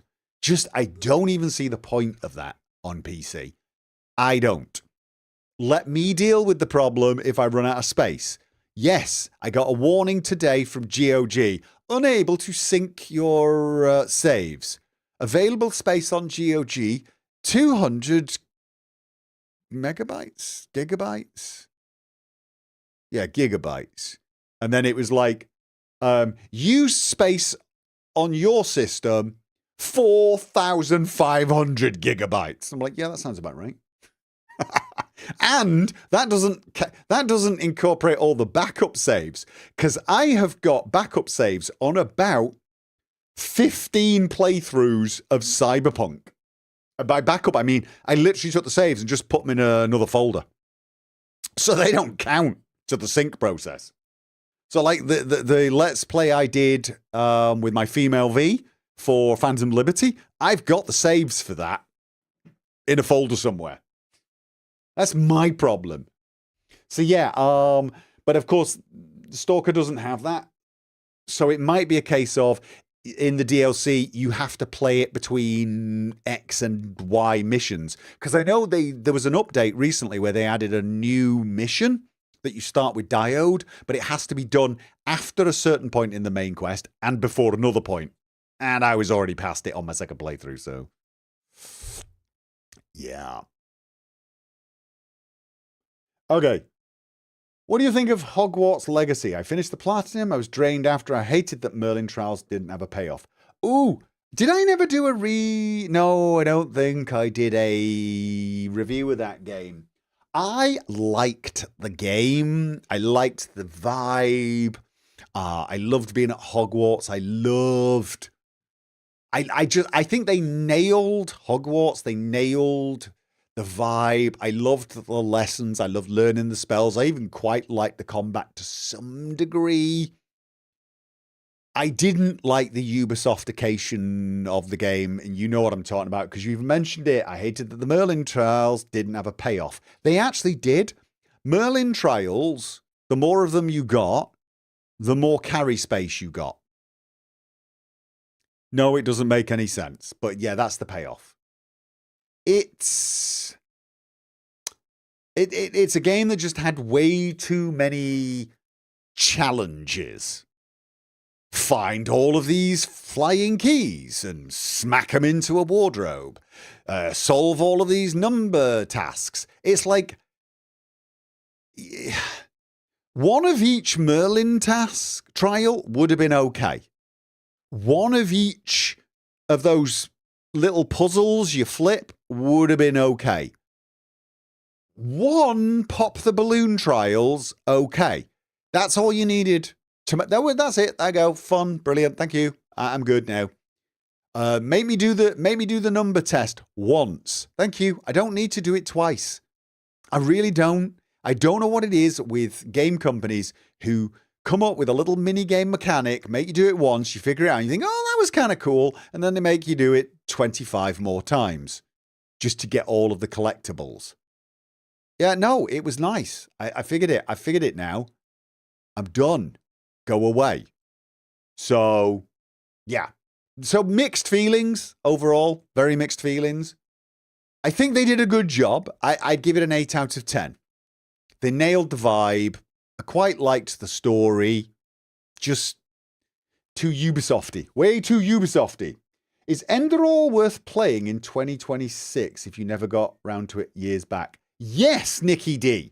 Enderall, I played it on the Skyrim OG. It is now available for the Skyrim Special Edition, so it'll be performing way, way better.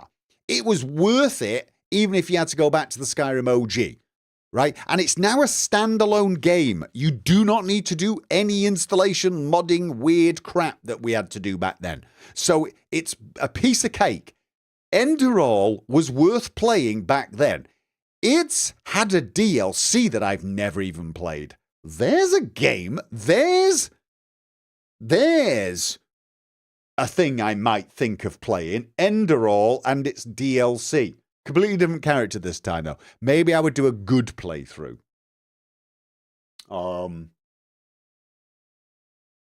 If Skyrim isn't on the agenda, what about a Let's Play of Oblivion Remastered? Oblivion Remastered, no. Unfortunately, Oblivion's dialogue system is just god-awful and not one I can bounce a Let's Play off. Plus, the dungeons are so mind-bendingly boring. We forget this. We get our nostalgia glasses, but my God, the dungeons were so boring. So boring. Skyblivion. Yes, I believe they've Skyrimified the dialogue, which is a relief. And reasonably sure they're redesigning a lot of the dungeons to feel more Skyrim-esque. So, yeah. And it's coming out this year, I believe. Or maybe next year. But yeah, Skyblivion, absolutely. You're going to play the hell out of that. Skyblivion, and you know what? No, Enderall? Problem is, of course, Enderall has such a powerful story. It's not really... I mean, it's a game, not a mod. And it's not a game where you get to tell your story quite as much. So, how it would do as a Let's Play, I don't know.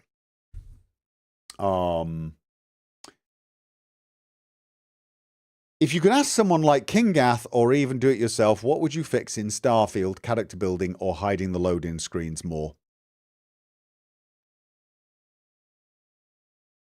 Oh, God. Ugh. I mean, fixing the character building, the problem there is they'd have to make it so that playing one character was very different to playing another. You know what I'm saying? Like, really, that you're going to have a stealth way of playing it. Unfortunately, I feel a lot of Starfield lends itself to the just run around shooting style. I'm trying to imagine doing a stealth playthrough of Terran Armada, and I suppose it's possible, I guess, but you'd just be skipping so much loot and so much experience that I think it'd be painful. Whereas you play Skyrim stealth, and you can kill everyone. You can stealth kill everyone. Stealth killing everyone in Starfield? I don't even think it'd be fun. Can you do it? Yeah. Would it be fun? I don't think so. I just don't. I mean, it's so that's character build system. Probably better off, you say, hiding the loading screens. I feel like they need to actually redo it so there are no loading screens. The problem with the new cruise mode is it's very obvious when they're hiding the loading screens. It's very obvious that you're now in a completely different game mode. And when you drop out of it because of an interdiction, it is very obviously hiding a loading screen. And it feels like that. And the fact that there's no synchronicity between the map and this new cruise mode just hammers home that feeling. I don't know. I'm probably the wrong person to ask what would fix Starfield, because I feel like at its core, it can never be the game it was supposed to be in Bethesda's head. So, yeah. Love the shadow flexing from Derek. Well, thank you very much. Cape. Hi, Q. Why did you choose to engage with certain parts of Kingdom Come Deliverance to... Oh, not engage with certain parts of the Kingdom Come Deliverance 2 in your Let's Play. Thinking of the handguns, other horses, haircuts, bane poison, etc. Okay, handguns. They suck. I tried them out. They suck. The same is true of crossbows. They just suck. They take so long to reload. They really don't hit that hard, and they're kind of annoying to aim. I gotta say, Skyrim has the same problem. Leonard used crossbows. God, crossbows are awful. They're awful in that game. Bows are just infinitely better. Bows are a viable main weapon. You can bow user through Kingdom Come Deliverance pretty much the entire thing, I think. There are a few moments probably where you've got to use the sword, a few duels, etc. Same was true in Kingdom Come Deliverance 1.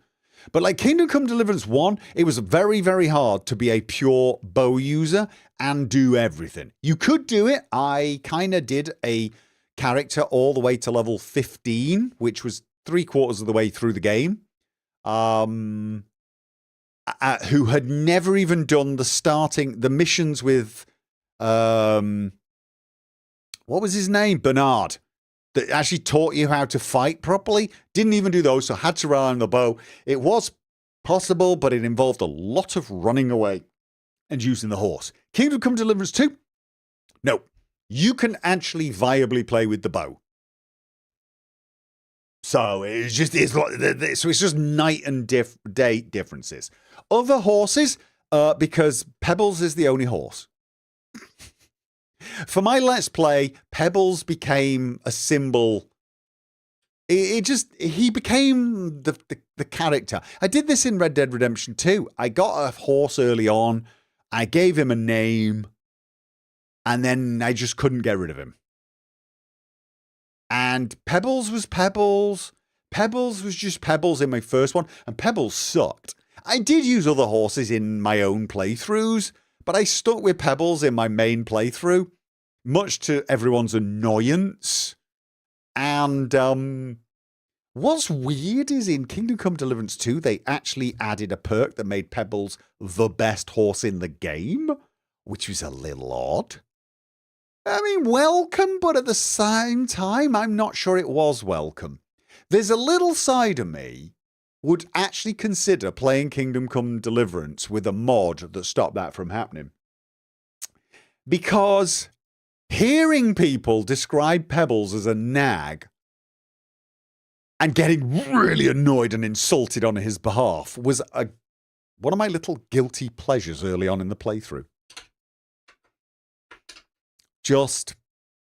I believe Pebbles is actually a mare, although I think there's some argument as to whether she was a stallion in the first one. Not sure. But anyway, so yeah, it was just, you know, it was part of my Henry that Pebbles was his horse. And yeah, haircuts, I don't know. I never really thought I wanted to change Henry's look. Not really. I liked the way Henry looked. I think he just looked like Henry to me. So changing him just didn't. I've changed the haircut a few times in my own playthroughs, but it never feels right. The horse and haircuts made me think you wanted to play a vanilla Henry at first, but the guns and poison weren't as obvious. And for the poisons, Bane poison. All right. First of all, Bane poison's good. I'm not completely convinced it's as good as Dollmaker, but maybe it is. I'm gonna reserve judgment. I think Bane poison is powerful once you get to Henry quality. Once you get to Henry quality, I think it's probably overpowered. But before you've got that quality, I think Dollmaker is better. Now, the reason I think Dollmaker is better is even at the low qualities, it just stops the enemy from running. Which means you can lock down 20 enemies and then just casually walk around shooting them all in the head. Probably once you get Henry quality, Bane poison is the way to go because you just hit them and I'm pretty sure they're going to die before they get to you. Bane does, what, that slows them down as well? Is that later on or is that at the early qualities? Anyway, the main reason I used Dollmaker Potion a few times on bows, you will notice, and then I stopped using it because it is overpowered. It is. It's overpowered, and even when I did my own playthrough on hardcore, I'd use it a little bit on the bow in the early stages, but I never used it on the blades. So it's just ridiculously overpowered. It is. It's ridiculously overpowered. What I will say to people, though, is if you love the idea of playing Kingdom Come Deliverance, but you're having a lot of trouble with the fighting, and you hate the game because of the fighting, use and abuse those bloody potions for a start, but use and abuse the poisons. Just do it. do it. Make the combat easy for yourself. If that's what's bothering you, just do it. I enjoy the combat and the challenge in Kingdom Come Deliverance 1 and 2, but I might be a weirdo. You don't have to be the same. Just bloody well use your poisons. Make the game simple and enjoy all the other aspects of Kingdom Come Deliverance. But it is for me. A lot of it was also, I felt like my Henry was more honourable. My Canon Henry, that's the one I did the Let's Play with. He's not against using poisons, I suppose. Same as he's not against stealing a few things or robbing a few corpses, but he's not proud of it. You know what I'm saying?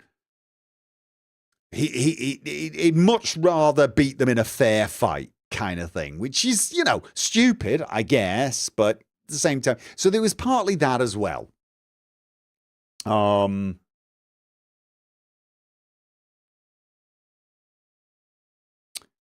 Yeah, and any more KCD or mod exploration for it expected? Not sure what you mean. Any more KCD or mod exploration for it? I don't think so. I think it'll be a while before I might do the DLC. I might go back and do the DLC, but what's really odd is I've just not had the urge to go back and really do that. In fact, once I finished my first playthrough, I did a second playthrough on hardcore, blitzed through it a bit, to experience some of the quests I hadn't, but still didn't play that DLC. I'm saving that DLC to do a Let's Play of it, but I engaged with stuff that I knew I was never going to engage with. Like the first DLC, the one about the painter, I engaged with that one because I knew I was never going to do it, but also I kind of had the urge to do it. For some odd reason, that other one, the monastery one, I want to play it, but right now, I'm okay, I'm good. It's weird. Cindy's crazy. You provide me endless hours of entertainment, so thank you. Well, thank you very much, Cindy. You provided me with a blanket and a little indigo, so thank you too. Any thoughts on Awikat's Expanse game, Osiris Reborn? It's at least a year out, but the buzz seems to have a lot of Mass Effect in its DNA. I think I vaguely heard about it. If it's got Mass Effect in its DNA, I'll play it.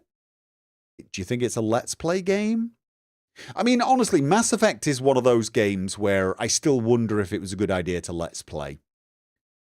It's so on rails. Do you know what I mean? As a story. I still enjoyed playing it, though. I did. I enjoyed playing it. What are the subtle differences between first person with a mute Bethesda-style character and voiced first-person characters? What are the differences? The subtle differences, ones you might not guess. Remembering to shut my mouth when selecting a voice line, especially if I'm switching between games. So when playing Stalker 2, remember, don't speak the line. Or remember to speak the line if you're speaking to characters and you're asking them generic lines, because they're not always voice lined. Yeah, those subtle differences. I mean, even Cyberpunk, it is different having a voice protagonist. Because the inner voice is mine, but their outer voice is someone else's. One of the reasons my second playthrough of Cyberpunk was the female V was to distinguish it from my first. I now also prefer the female V. I prefer the way she delivers the lines. That's no shade on the male one. There's some of the lines I just love saying as female V. There's some of the lines I feel like a woman can get away with better.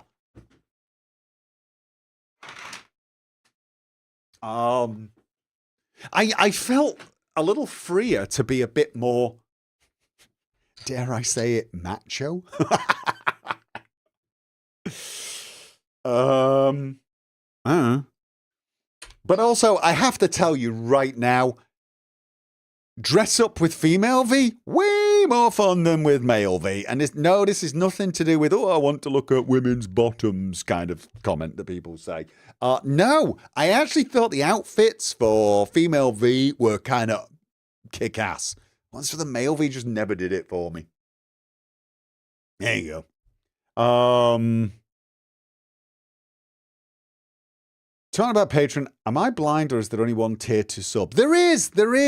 I just put one tier. The thing is my patrons, they support me, they make this possible, but what I didn't want to do was make I didn't want to put a paywall behind any of my content, if that makes sense.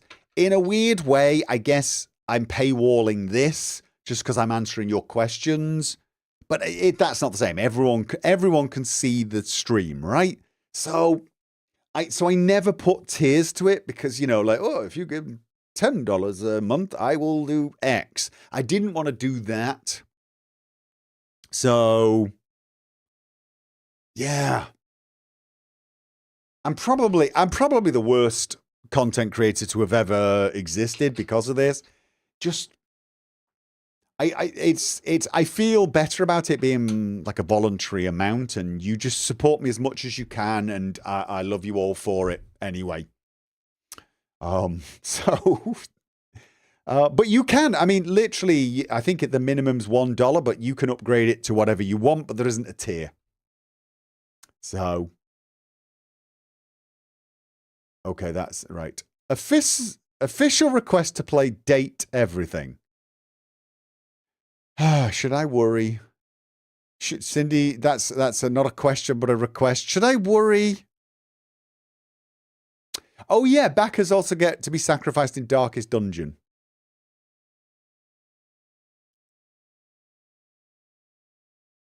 I don't know what Date Everything is. I'm worried. Ask Quorico, it's an awesome game. Okay. If this is like Hatterful Boyfriend, I will disown all of you. Robert, would this hype system thing that YouTube brought in for channels up to 500k help with coordinated hyping from us to help you get seen again on the algorithm? No, I don't believe so, Robert. And honestly, I don't think it's really worth doing. I feel like if you're not showing up on the algorithm, it's because you are not right for the algorithm. A lot of people say they've lost touch with me, and my content never shows up. But when you question them, they're like, "Oh, yeah, no, well, I didn't watch that Let's Play, and I don't really have time for Let's Plays," and you know what I mean. And so it's like, I mean, in some ways, my channel suffers because it was built upon one sort of content and then drifted as that content became untenable. But that's just how it is. I mean, I appreciate the thought, but I think if people want to consume Let's Plays like mine or streams like mine, they're going to find me eventually.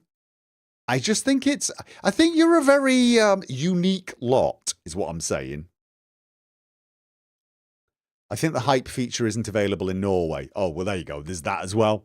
But yeah, I mean, I appreciate the thought, but let's face it, I'm probably an acquired taste. You'd probably like hype me to your friends. They'd go and watch one and come back to you and going, what? It's just some random Brit screaming at a blue cat. I don't get it. And I mean, like, let's face it, that's true of a lot of the things I say. Stuff that's on t-shirts. You kind of have to have been there to get it. So,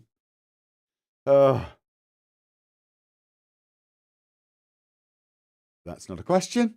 Okay. Lilianocta. I'm hoping to move to Germany one day, hopefully within the next 2 years. Is there anything you did to prepare moving country besides sorting out visas, etc.? And would you recommend others wishing to move country too? Ooh. No. Here's what happened. I had a Norwegian girlfriend. She got pregnant. Well, sorry. I got her pregnant. Trying to underplay my part in this. It's all her fault. And she basically wanted to go home. She'd wanted to go home for a while. And basically, we had talked about me moving over there maybe at some point in the future. But to be honest, we were kind of in the throes of splitting up. We weren't really, we weren't working anymore, which is always the perfect time to find out that you're going to have a kid together, obviously. But she basically, for I don't want to go into too many of the reasons, but she basically wanted to have the child and wanted to have the child in Norway, very specifically. So she wanted to move back pretty much instantly. Now, I was a school teacher at the time, so I couldn't just drop and run. But basically, I gave 3 months' notice. And because I was trying to take a lot of stuff over, including some of her stuff, I believe we wanted to bring the car. We had this awful Volvo that cost £500, had a broken fuel tank, and so much wrong with it, I can't even begin to tell you. In fact, when I did drive it over, the exhaust pipe basically fell off on the trip over there. I did not drive at that point because I'd never needed to. Couldn't afford a car anyway. But because I was going to have to drive, I had to learn to drive in 3 months, pass my test, and then pack everything up after handing in my notice and drive over. So was there anything I did to prepare? Not really. I wouldn't say it was a spontaneous decision, but it's about as spontaneous a decision to emigrate to another country as one human being has ever done. It's not that I hadn't considered moving to the country, but I had made new plans, new concrete thoughts. So there you go. Volvos don't break. This one did. So what would I recommend others do when moving to a country? Find out a lot more about the country for a start, and make sure you want to be there. Just you make sure you want to be there. You've got to have an incentive for it. I did. I wanted to be there for the birth of my child. And even though me and her mother were not together there, I couldn't stand the idea that I had a child somewhere that I couldn't see. So that was it. And that was the incentive. And that's what you need. You need the incentive. So if you're thinking of moving, you need an incentive to be there or an incentive to not be wherever you are. And then basically embrace the strange. That's another thing. Norway felt quite alien when I first came here. And it's all in stupid ways as well. Like the houses look slightly different. All the signs look slightly different because they're obviously in a different language, but it's not even that. They're just signs you're not used to. You know, if you're born and bred in Britain, you're used to seeing your Woolworths and your Boots and your Co-ops and your Tesco's, and you've just got a whole heap of signs you're used to seeing in your life. And when you go to a foreign country, they're all completely different. Well, there's the occasional one, McDonald's or something, that's universal, but it's different. And it makes places feel quite alien. So just embrace the alien. Just tell yourself, it's going to seem a bit weird at first. Oh, and for God's sake, get yourself a social life when you get there. I don't know how long I've been watching, but I know I was with my first boyfriend at the time, and I was with him since about 2014, and I love your Skyrim Let's Plays. They're what made me want to play Skyrim. Thank you for the years of rants and tangents. You are more than welcome. Gopher, another random question. Do you like fruit coated in yogurt or chocolate? I mean, I've eaten yogurt that contains bits of fruit, so I guess. Fruit covered in chocolate? I guess. I mean, I don't have them very often, but I guess. I think I've eaten cherries that were covered in chocolate. Yeah, I guess. Yeah. Baldur's Gate 3 Dark Urge on a run when? On a run, probably never. Dark Urge, maybe. Did you ever replay Witcher 2? I remember thinking the Yorveth Path story was much better than Roche's, so wondering whether you played both. Yes, I did. Yes, I did. I played Witcher 2 and played the other path. Robert on again. Ever consider taking a game with a loose story and multiplayer and creating a story with someone else like Che? Well, we do that all the time. Me and Che, basically. Thinking something like The Forest, but played seriously. Are you saying our Forest playthrough was not serious? How dare you, sir? How dare you? Oh, right. You mean role-playing and with footage mixed up? That's be very hard to do. Role-playing with someone else make it too strange? Yes. Yeah. Yeah, to be honest, yeah. Especially at a distance. I mean, within reason. I guess, no, probably not. It's just a little... Me and Che just being me and Che is enough, I think. Any games you're looking forward to this year as your time games? Only thing on my radar is Sky Oblivion and maybe Metro. Right, well, me games? Don't know. Because we're still looking for games that I can play. I think the game I'm going to look forward to playing this year is Horizon Forbidden West, when I get some time together. And also God of War Ragnarok. I'm determined to get that on my games and play that. I loved God of War, the reboot. I've never played any of the others, but I did it. I just loved it. So that, I'm going to play that. I also want to play Jedi Survivor, but these are not games that come out this year, so don't know. Do not know. Follow up Nutty's comments. Seen anything on Star Wars Zero Company? No. It's one of the games I'm looking forward to this year, Star Wars XCOM. Oh, God. I've still got Star Wars XCOM Fighter not installed anymore. Somebody bought me that and I never got around to playing it. That looked like such a good VR game. Yeah, no, I've not heard of that one. Oh, I sorted it out, but I never thought about having to fix manually. Pretty much everyone else has tiers, even if they all give you the same benefits. Oh, do you think I should just do tiers with no extra benefits? Would that make it a little more obvious? Cricks? I have like, tier 2, $10. You will get even more of my undying gratitude. $20 tier, twice as much undying gratitude. I don't want to insult my patrons, although I suspect most of my patrons would actually understand the humor there. Mark, thank you for the $5 New Zealand dollars super chat. Thank you for your responses and your channel. Well, thank you very much for all the support, mate. Would you play Starfield mod Star Wars Genesis? Okay. So, there are two things with Star Wars Genesis.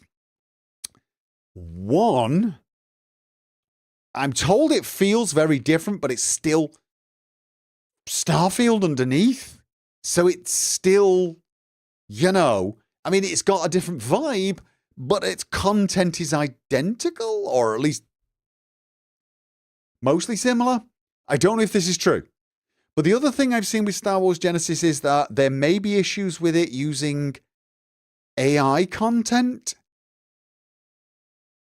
And I haven't investigated what those issues might be. I don't know, so don't quote me on this. I don't know what those might be. And whether there could be, well, not just legal issues, but perhaps, I mean, AI is a real sensitive subject. I mean, look at DLSS 5. And I think the reaction everyone had to that was way overblown. I do understand it. AI, data centers, cost of RAM, and so on. But DLSS has been around for a long, long time, and nobody's freaked out about it quite the way they freaked out about DLSS 5. I feel like a lot of that's just because people are freaking out about the way artificial intelligence is being used now. But it's also possibly people are just now more aware of the costs involved to the environment, costs of RAM, etc. So maybe if DLSS 2 was now unveiled, people would have a bit of a problem with it. So I feel like the AI thing is a dangerous one to touch. Yeah, as you mentioned, Disney is also litigious. I mean, but also in the case of if they've used AI on copyrighted material to make a mod like that, I do have questions myself, not that go beyond whether or not I could get in trouble with Disney, but on whether or not this. I haven't got a very firm idea of how I feel about AI in mods. And by AI in mods, I'm not talking about, DLSS to me. DLSS 2 was a great thing because it just makes better performance in your games. It's AI, but it's just giving better frame rate. Now, somebody might argue, yes, but aren't you putting out all those graphics card manufacturers out of work because instead of having to upgrade your graphics card to get more frame rate, you're just using DLSS 2? And my argument would be, well, in this case, it's the actual graphics card manufacturer making it, so no, I guess not. I mean, it's not putting anyone out of work for me to use DLSS 2, right? So, yeah. The freak out was somewhat warranted since it turned out to be an AI filter rather than an evolution of DLSS. I don't know how true that is. First of all, I don't know about it being a filter either. I've seen conflicting reports on this. I also feel like there seems to be some, shall we say, usage of the word filter now that means something different to what it has always meant to me. But it's to say it's not an evolution of DLSS. It's not super sampling, so it's not an evolution of DLSS. It's not an evolution of DLSS because it's not super sampling. It's just a naming convention. But it is AI. It's deep learning. So it is a DL. So DLSS is deep learning. But like Ray, what was it called? Ray reconstruction? DLSS 3.5? That's not super sampling. So it's not DLSS. They've just given it this label. Frame generation, as far as I'm concerned, that's not DLSS. It's DLSS 3. DLSS 3 is frame generation. That was the new technology. But it's not DLSS because it's not super sampling. It's just a name they gave it. So I hate the naming convention they've got. DLSS is a brand, basically. Yeah. So it's an AI technology. DLSS 2 was an AI technology. I believe DLSS 3, frame generation, is an AI technology. It's a DL technology. Reconstruction is an AI technology. And I believe DLSS 5, this new realism filter, as people are calling it, is an AI technology. However, again, even if it's a filter, I don't have any problems with filters. Not that I'm saying DLSS 5 is a filter. I know the argument is raging at the moment. But again, lots of people using different definitions of filter, and lots of people are taking comments by different people in NVIDIA to mean things that I'm not even convinced that's what they mean. But I mean, correct me if I'm wrong, isn't ambient occlusion a filter? Temporal anti-aliasing is a filter. Sharpening is a filter. Filters are filter. We use filters all the time. Anything that's post-processing is a filter. Everything is a filter. That's what I think of as meaning filters. They're things that are applied to the 2D image. They're not applied at the 3D model level, basically. Post-processing. Is DLSS 5 post-processing? Well, there's conflict in reports. It doesn't change the geometry, which some people have taken to mean it's a filter. But that's not the same. There are plenty of things that don't change the geometry, but are not filters. Loads of texture technologies apply to the geometry without changing the geometry. Lighting, ray tracing. Ray tracing is not a filter, but it doesn't change the geometry. It works at a geometry level, but it doesn't change the geometry. And I've seen comments where some people are saying this doesn't change the geometry, and then someone else has said it works on the geometry level, and people have looked at these two comments and said, ha ha, these both can't be true. Yes, they can. However, I'm not an expert on these things. You're probably better off talking to somebody who actually understands render engines way better. We usually have one or two of them in the chat. But I do know one of them made a comment more or less along that lines. You don't have to change the geometry to work on the geometry level. Working on the geometry level is where, for example, lighting. What you're doing is you've built the 3D model, and then you have lighting that works on the geometry level. You calculate where the light should be, what it should illuminate, etc. on the geometry level. It doesn't change the geometry. It might actually change how the geometry looks, because lighting can do that, but it doesn't change the geometry. So those two statements in of themselves don't show me anything. So a lot of the reaction I saw to DLSS 5, to me, left me scratching my head. So, and mostly to me, it just looked like it was a realism. Let's use the word filter if people like. It looks like a realism filter. Things just looked a little more realistic. As to whether you want that's going to be a personal thing. But the other thing is, I'm as far as I know, it's something the developers have to develop.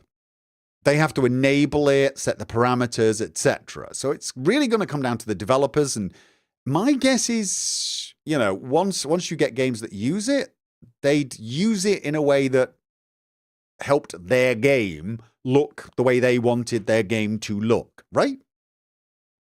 So anyway, I did see a lot of reactions that I felt were,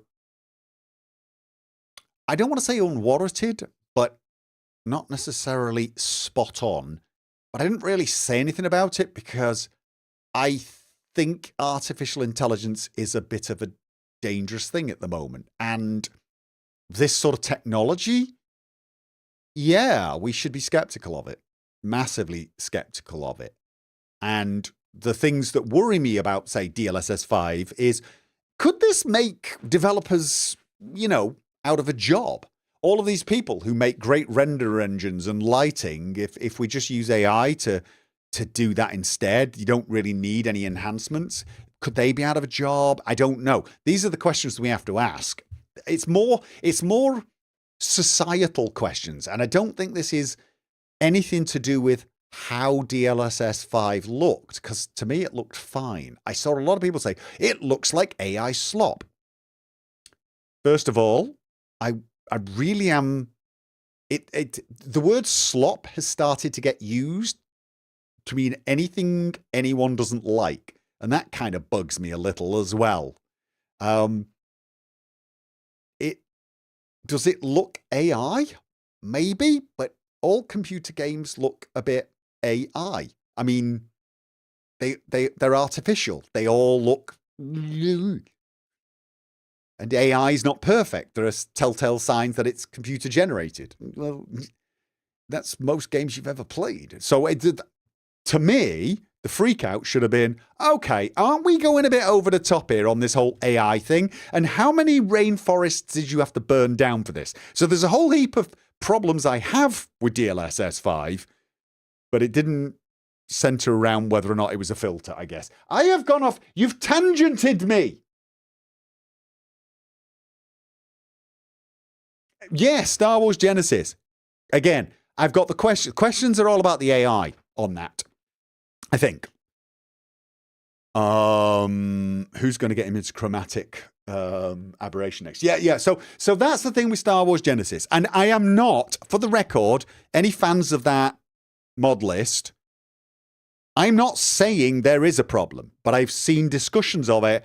And I'm obviously going to have to look into it before I even consider using it, let alone stream it. And honestly, I'm not a massive fan of Starfield to that degree. And if I was wanting to do something Star Wars right now, I think I'd just be booting up Jedi Survivor. I think. Yes. All right, let's continue on. Come on. My last question, silly one. All your characters get trapped in a battle royale. Who's surviving? Oh.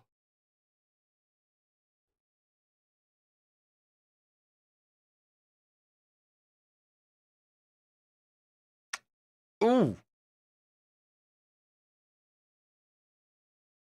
My initial thought was Leonard, because oddly enough, he's just stupidly powerful. It doesn't, it's not always immediately obvious, but that's, you know, I mean, man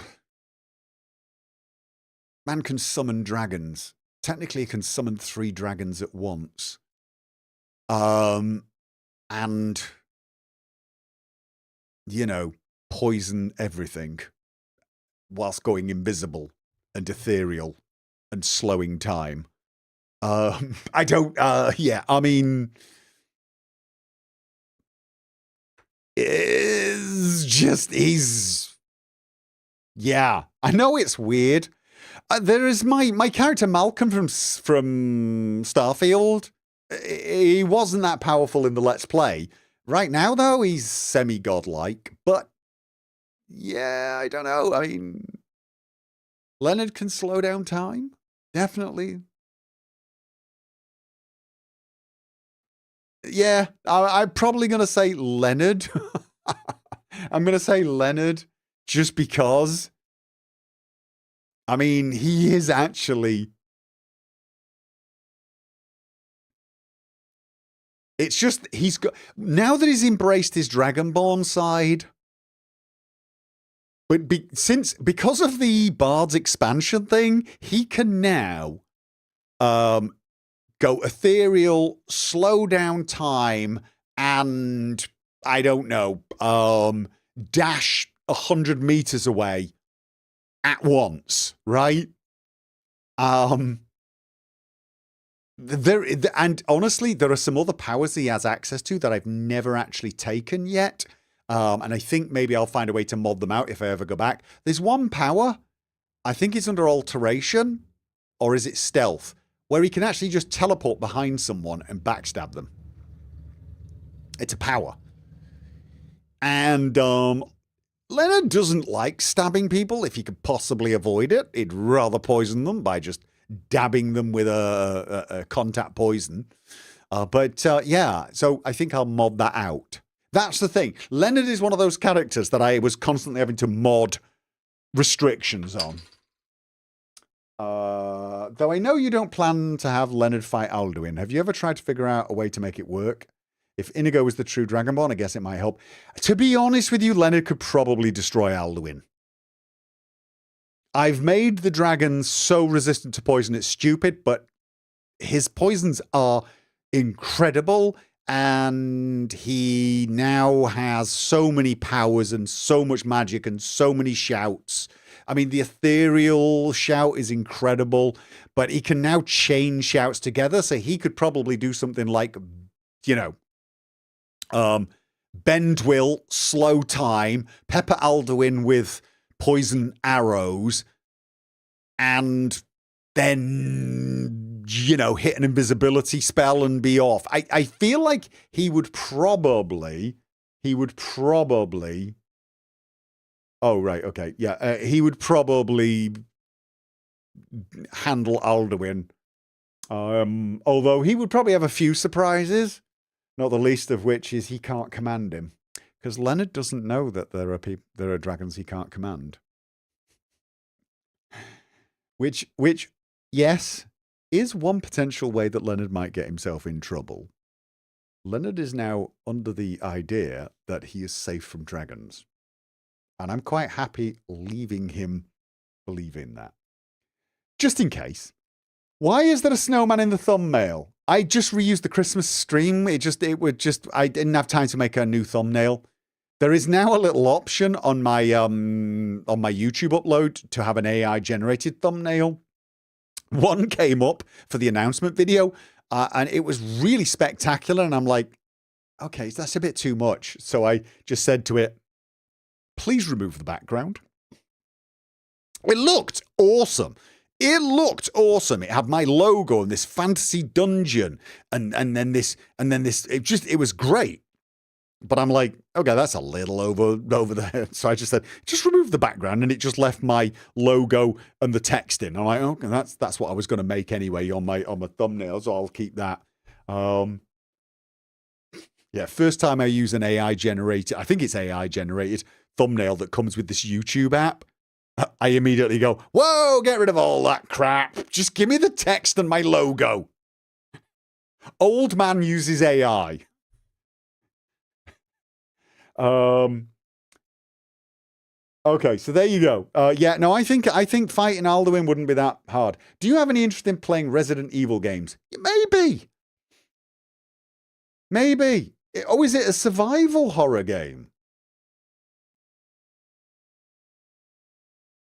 If you have interest, I recommend playing the Leon games 2, 4, and 9. Okay. Well, yeah, I mean, some people have said I should try Silent Hill, and there are a bunch of Cthulhu. There is a bunch of Cthulhu games that I could play. What subject were you a teacher in, and did you like the job? I was primarily a mathematics teacher, but also computer science. And yes, I liked the job. It was very, very stressful, though. Would you play Mouse PI? I don't know why, but I'm going to say yes. Was that Mouse Private Investigator? Yes. Would it make a good Let's Play? Ginger Menace. Evening Gopher, loving the streams with Che again. Are there any other games in the pipeline for both you're thinking about? No. At the moment, we've just got 2. But they're going to keep us going for a little while. We're playing RV there yet again sometime soon. We got one more map. What degree do you have? I've got a degree in computer science. I have got a master's in engineering, and I have a what they call PGCE in mathematics. Mark, another question. 007 First Light releases 27th. Would you play? Don't know. James Bond game, never played one. Might, depends what it is. Is it an action game? Gothic 1 remake, released June 5. Whoa. Isn't there a new Gothic game coming out? Or was that a different one? Someone asked earlier another game that was really, really popular and I've never played. I mean, if there's a remake of the first, June 5th, it's an RPG, right? Isn't it like one of the real classics? That is the Gothic being released. So, whoa. What's the one I'm missing? What's the other one I'm thinking of then? There's another one I'm thinking of. It's a beloved series. It's a beloved series that's starting again, a reboot, but I'm not thinking of Gothic then. I'm thinking of something else. The original trailer was like a giant Fable. I've never played Fable or Gothic, but you're saying they're remaking Gothic, so remake of Gothic 1. Is it worth playing then? If that's coming out June the 5th, that's not that long away. Mind you, they're supposed to be remaking Witcher 1. I feel like I've got to replay Witcher 1 if they're remaking it. So yeah, maybe Gothic is something to play because I've never played it. And if they're doing a remake, I mean, is Gothic a good Let's Play? That's the thing. It's third person. I do play third person games though. I have played a few. I mean, I'm going to play Witcher 1 remake. I'm going to play Witcher 4. I'll play Witcher 3, the DLC. We're talking third person all the way. All right, okay. I will look into the Gothic then. FK, why did you skip my very important question? Okay. FK again. They mean RE2 remake, RE4 remake, and RE...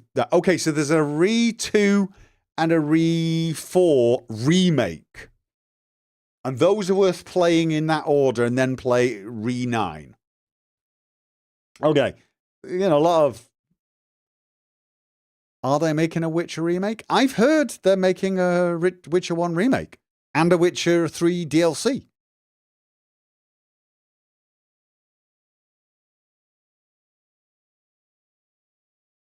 Mouse PI is like a Mickey Mouse LA Noir. Okay, that sounds interesting, actually.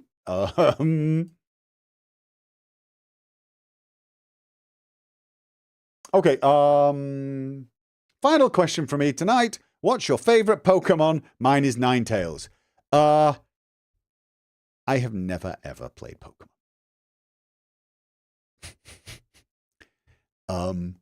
I'm a little too old to have ever played Pokemon. I'm sure there's someone my age who's played it. I know there is. But what I will tell you is there are a lot of people who are now grown adults for who Pokemon has been part of their life their entire lives. Pokemon came out when I was quite old and was definitely considered a kid's thing. So my kids love it.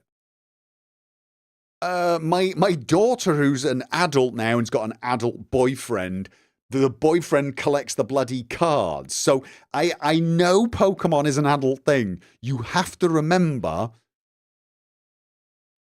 Think of something that's really kiddie right now for you. In 15 years, 20 years, there will be grown adults asking you what your favorite character was in that kiddie thing. Should I play Pokemon? And I am not disrespecting Pokemon. I'm just saying I miss the whole craze. So, just missed it completely. And, and this goes for Sonic. It goes for Mario. All of these, like, Nintendo games. I was playing sort of like first-person RPG type stuff at that point. I'm not saying I'd moved on from playing platformers or, arcade games, but I played so many of them as a teenager or a young adult. I played quite a lot of side scrollers when I was like 19, 20 at university. But by the time your Nintendo staple stuff was out, that was like the stuff I was watching kids play, and I was off playing something a bit darker, a bit more adult. And again, I don't mean that to be disrespectful, but by adult, I mean maybe a little more gruesome as well. Less cartoonish. And again, nothing against cartoons. I'm just trying to give you a window into there is a whole genre that you guys have grown up on that basically I did not experience at all. This is one of the reasons I am so bad with game controllers, even though I'm a gamer and have been a gamer for a long, long time. Because those controllers you guys grew up on, they are alien devices to me. Alien devices. Give me a joystick, I'm fine. Give me a mouse, give me a keyboard, fine. Use those for years. Controllers, totally like alien thing. It's the same reason why, like, I can't type anything with my thumbs on a phone. I can't type with my thumbs. I don't know how you guys do it. And it's because you've been doing it all your life. I cannot type with my thumbs. I can write almost calligraphy level letters onto a letter and make it look fantastic. Whereas my 15-year-old son looks like a 3-year-old has written a note with a crayon after being hit on the head. Yeah? But he can type with his thumbs at like 100 words a minute sort of thing. Yeah. What is your favorite color? Green. After tonight, Gopher and Daniel Owen collab is the vid I never knew I needed until now. Wait, what? What? Sorry, I've missed some, haven't I? Film noir, funny. Hope it still sounds good. I've been playing the RE remakes. They are fun. If they release Witcher 3 DLC, what are your thoughts? I will play. You're answering quicker with fewer tangents than expected. We're running out of questions. Questions? Got any questions? Do you read for fun at all? I used to, not so much anymore. Any favorite genres or series? I liked sci-fi, but I preferred fantasy. Favorite series?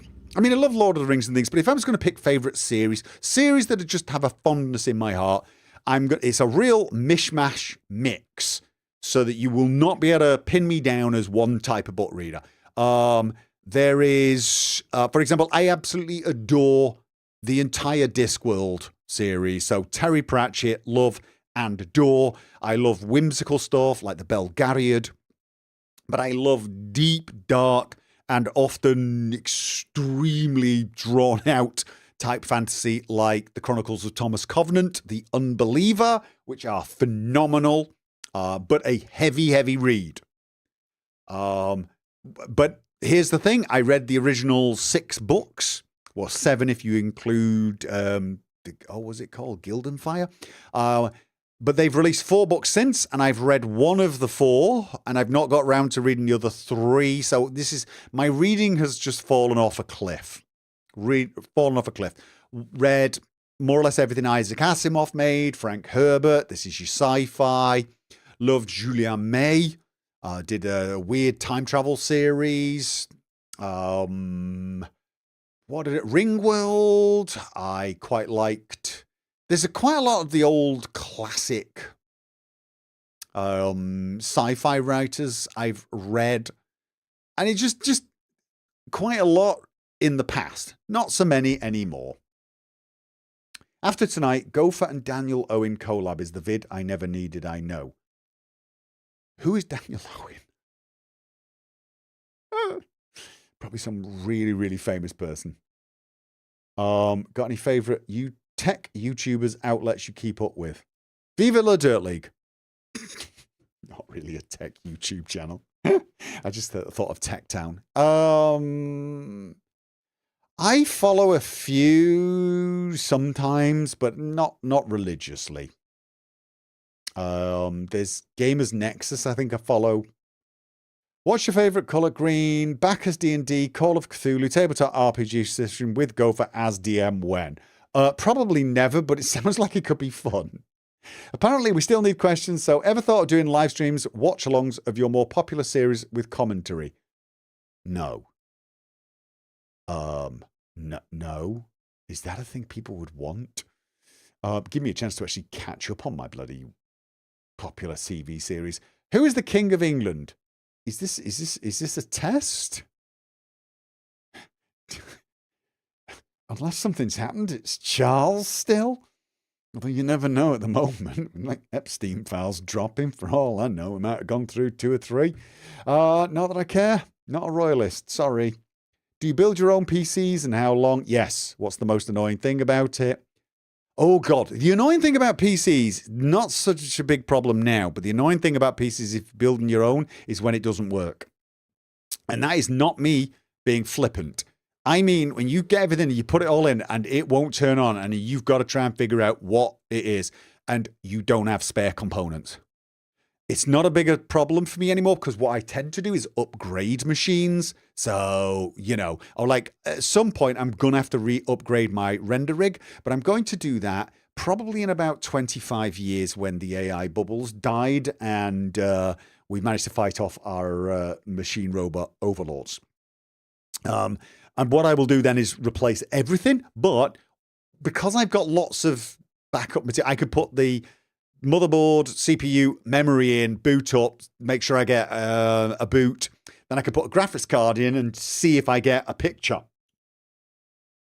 And I'll know that graphics card works because it's the old graphics card. I might have ordered a new one, but I'll try the old one first just to make sure. So it's easier once you do that. The second most annoying thing is setting up the BIOS afterwards to get everything working correctly. What is the wing speed of a swallow carrying a coconut? What type of swallow? European or African? I have to invert for ships, planes, etc., but not for looking round. Is that one way for you? I invert for everything that's first person.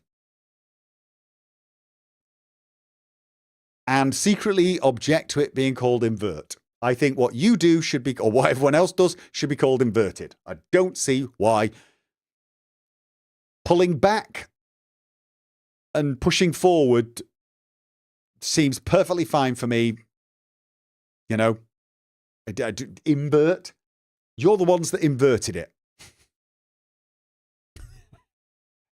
And don't tell me, look up, move mouse up, because you don't move your mouse up. No, you don't. You move it forward. Have you ever watched Fallout Season 2 yet? No. Should get on that. As you enjoy sci-fi, have you ever watched Expanse books? No. Sorry. Ever considered making an audiobook story of your completed characters with fan artwork in the background that you could expand their lore? No. I mean, isn't it... I mean, aren't my Let's Play characters basically audiobooks with moving screenshots anyway? That's it. Just I don't know. I've never thought of that. Sorry. I mean, it's not out of the realm of possibilities, but you know, okay. Could you be dared into inverting both your game axes in game? No. Invert X just would mess with my brain. Invert X would just mess with my brain. I don't have anything to sort of, you know, like, but what you guys call invert Y on a joystick makes perfect sense. And for me, a mouse has always just been basically a weird form of joystick, right? So it's the thought process. It's the way my brain is mapped. But a joystick left and right has always been left and right, and the mouse has always been left and right. So it's just brain wiring. People like to come up with logical reasons for why not inverting is correct or inverting is correct. I'm using air quotes on correct. None of them are correct. If you invert X and Y and it works for you, your brain is wired that way. That's how you play. But yes. Ever considered being a teacher again? No. Oh, having creation kit tutorials and teaching mod making basics. I think there are people who could do that better than me, though, and probably people who have done it better than me. That's the thing. I would need to get a lot better at making mods. I was passably good at certain aspects of modding, but this was like 10 years ago. I'm really rusty now. Really, really rusty. Are you ready to wrap up for tonight? Yes. I'm trying to get through. Just finished. Is that Folon? You did a superb job as a voice actor. I did a terrible job as a voice actor, but thank you anyway. On a recent stream, you said you were getting the urge to do Skyrim again. Any ideas on what kind of playthrough you're thinking? Yeah, no, it would be reprising Leonard. Gonna turn 50 soon. Any advice? Yes, do it. Whatever it is you're thinking of doing, whatever it is you want to do, whatever it is you've always wanted to do it. Just do it. You're 50. You turn 50, you've got no excuses now. You can't put it off to another day. You shouldn't be scared of looking foolish anymore. You're 50. People laugh at you all the time once you get to 50. It's a natural state of being. Got a bad hairdo? Pfft, be glad you got hair. Yeah? Don't worry about it. Get on with it. Okay, my burning question is, do you live commentary on your Let's Play? You can be so funny, I need to know if it's improv. Oh, yeah, it's live commentary. Oh, God, yeah. Yeah. I don't think I could do recording. God, it would take forever. I will tell you, I've told this before, there are one or two of my Let's Play videos where there might be 10 or 15 minutes where it was not improv, or not really. And it will be where I've done something dumb, where my microphone's gone unplugged. But what happened was so unique, and I didn't want to lose it. Or I don't have a save. I don't have a save with, because of the way the game works, or the audio had some glitch. And I've basically then sat and watched it, and I remembered what I said in all of those moments, and I try to reenact it. And I've just said I'm not a good voice actor. I am so bad at it that it's only happened 2 or 3 times, I think.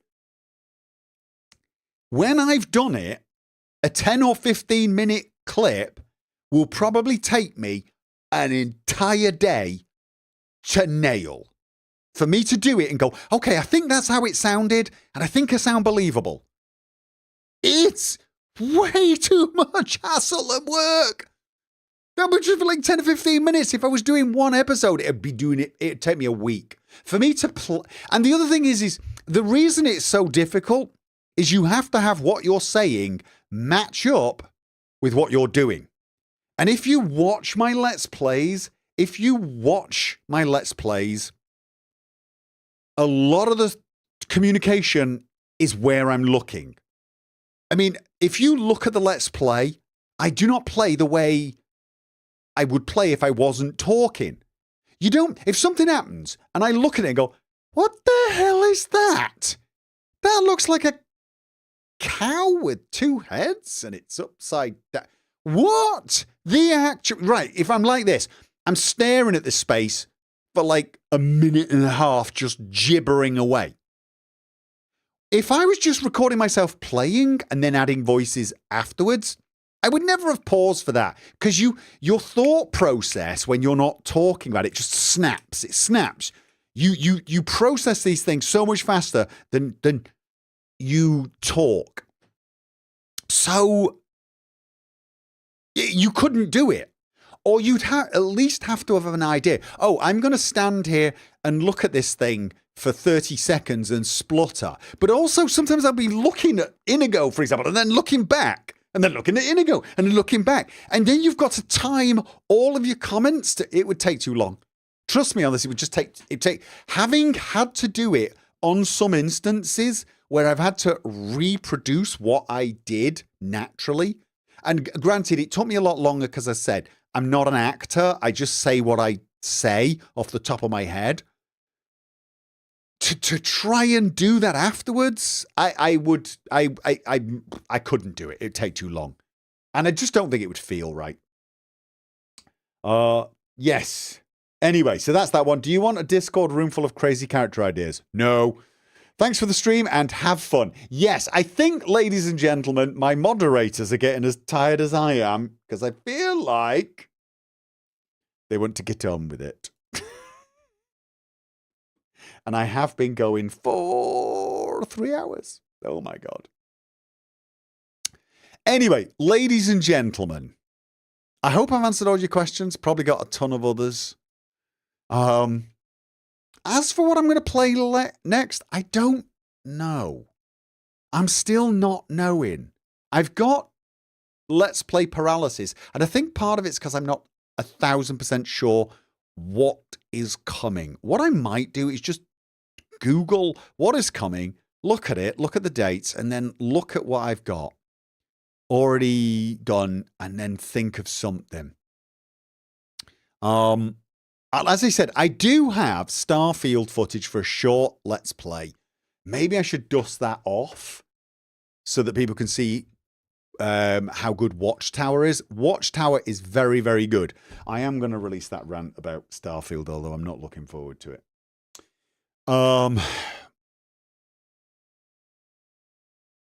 Yeah. But Watchtower is a very good creation. Paid mod by King Gath. And is well worth the $10, unlike Terra Armada. So yeah, I will have a look at that. I will think about it.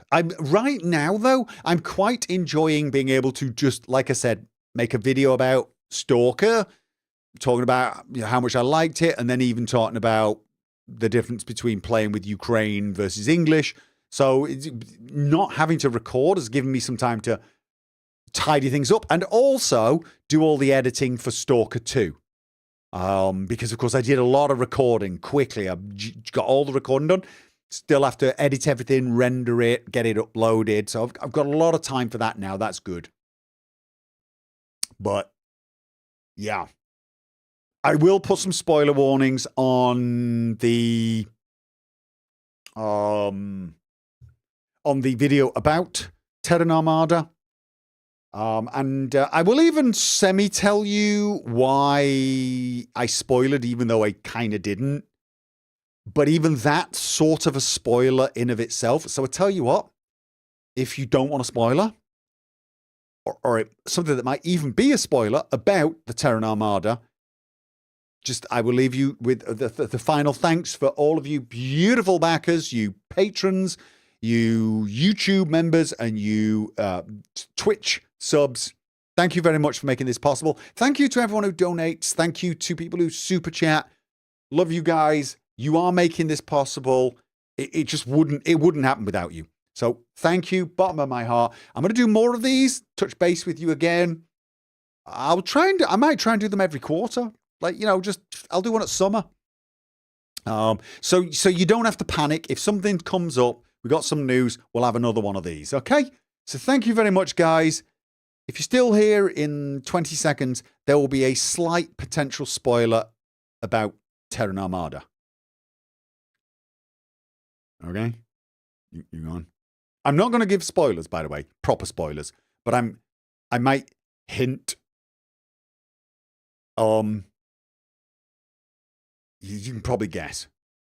Okay, gone. Right, good. Anyone who objects to spoilers is gone. Okay. Basically, one of my big complaints about Terran Armada was the fact that pretty much the entire storyline I knew within about 2 minutes of starting the quest. In fact, probably if you've seen any marketing material, you know the entire story.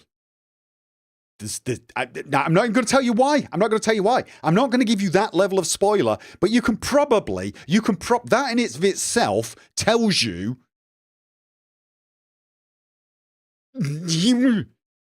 I'll leave it for the video. But like I said, that's even that information. And that's why it was hard to review, because it's hard to not tell people that, frankly, there's bugger all story to it that you didn't know from the marketing material. So there you go. You can't say that without it being a spoiler in of itself, right? What is the unicycle reference? Anyway, so there you go. I will release my rant and I will put big spoiler warnings on it. And I will be discussing things that will technically even spoil the end to some degree. Yeah, no, they will. They'll spoil the end. No, it's got spoilers.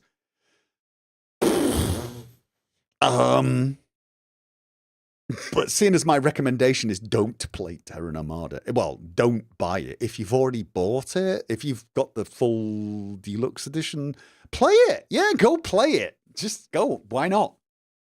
Yeah, go do it. Experience it yourself.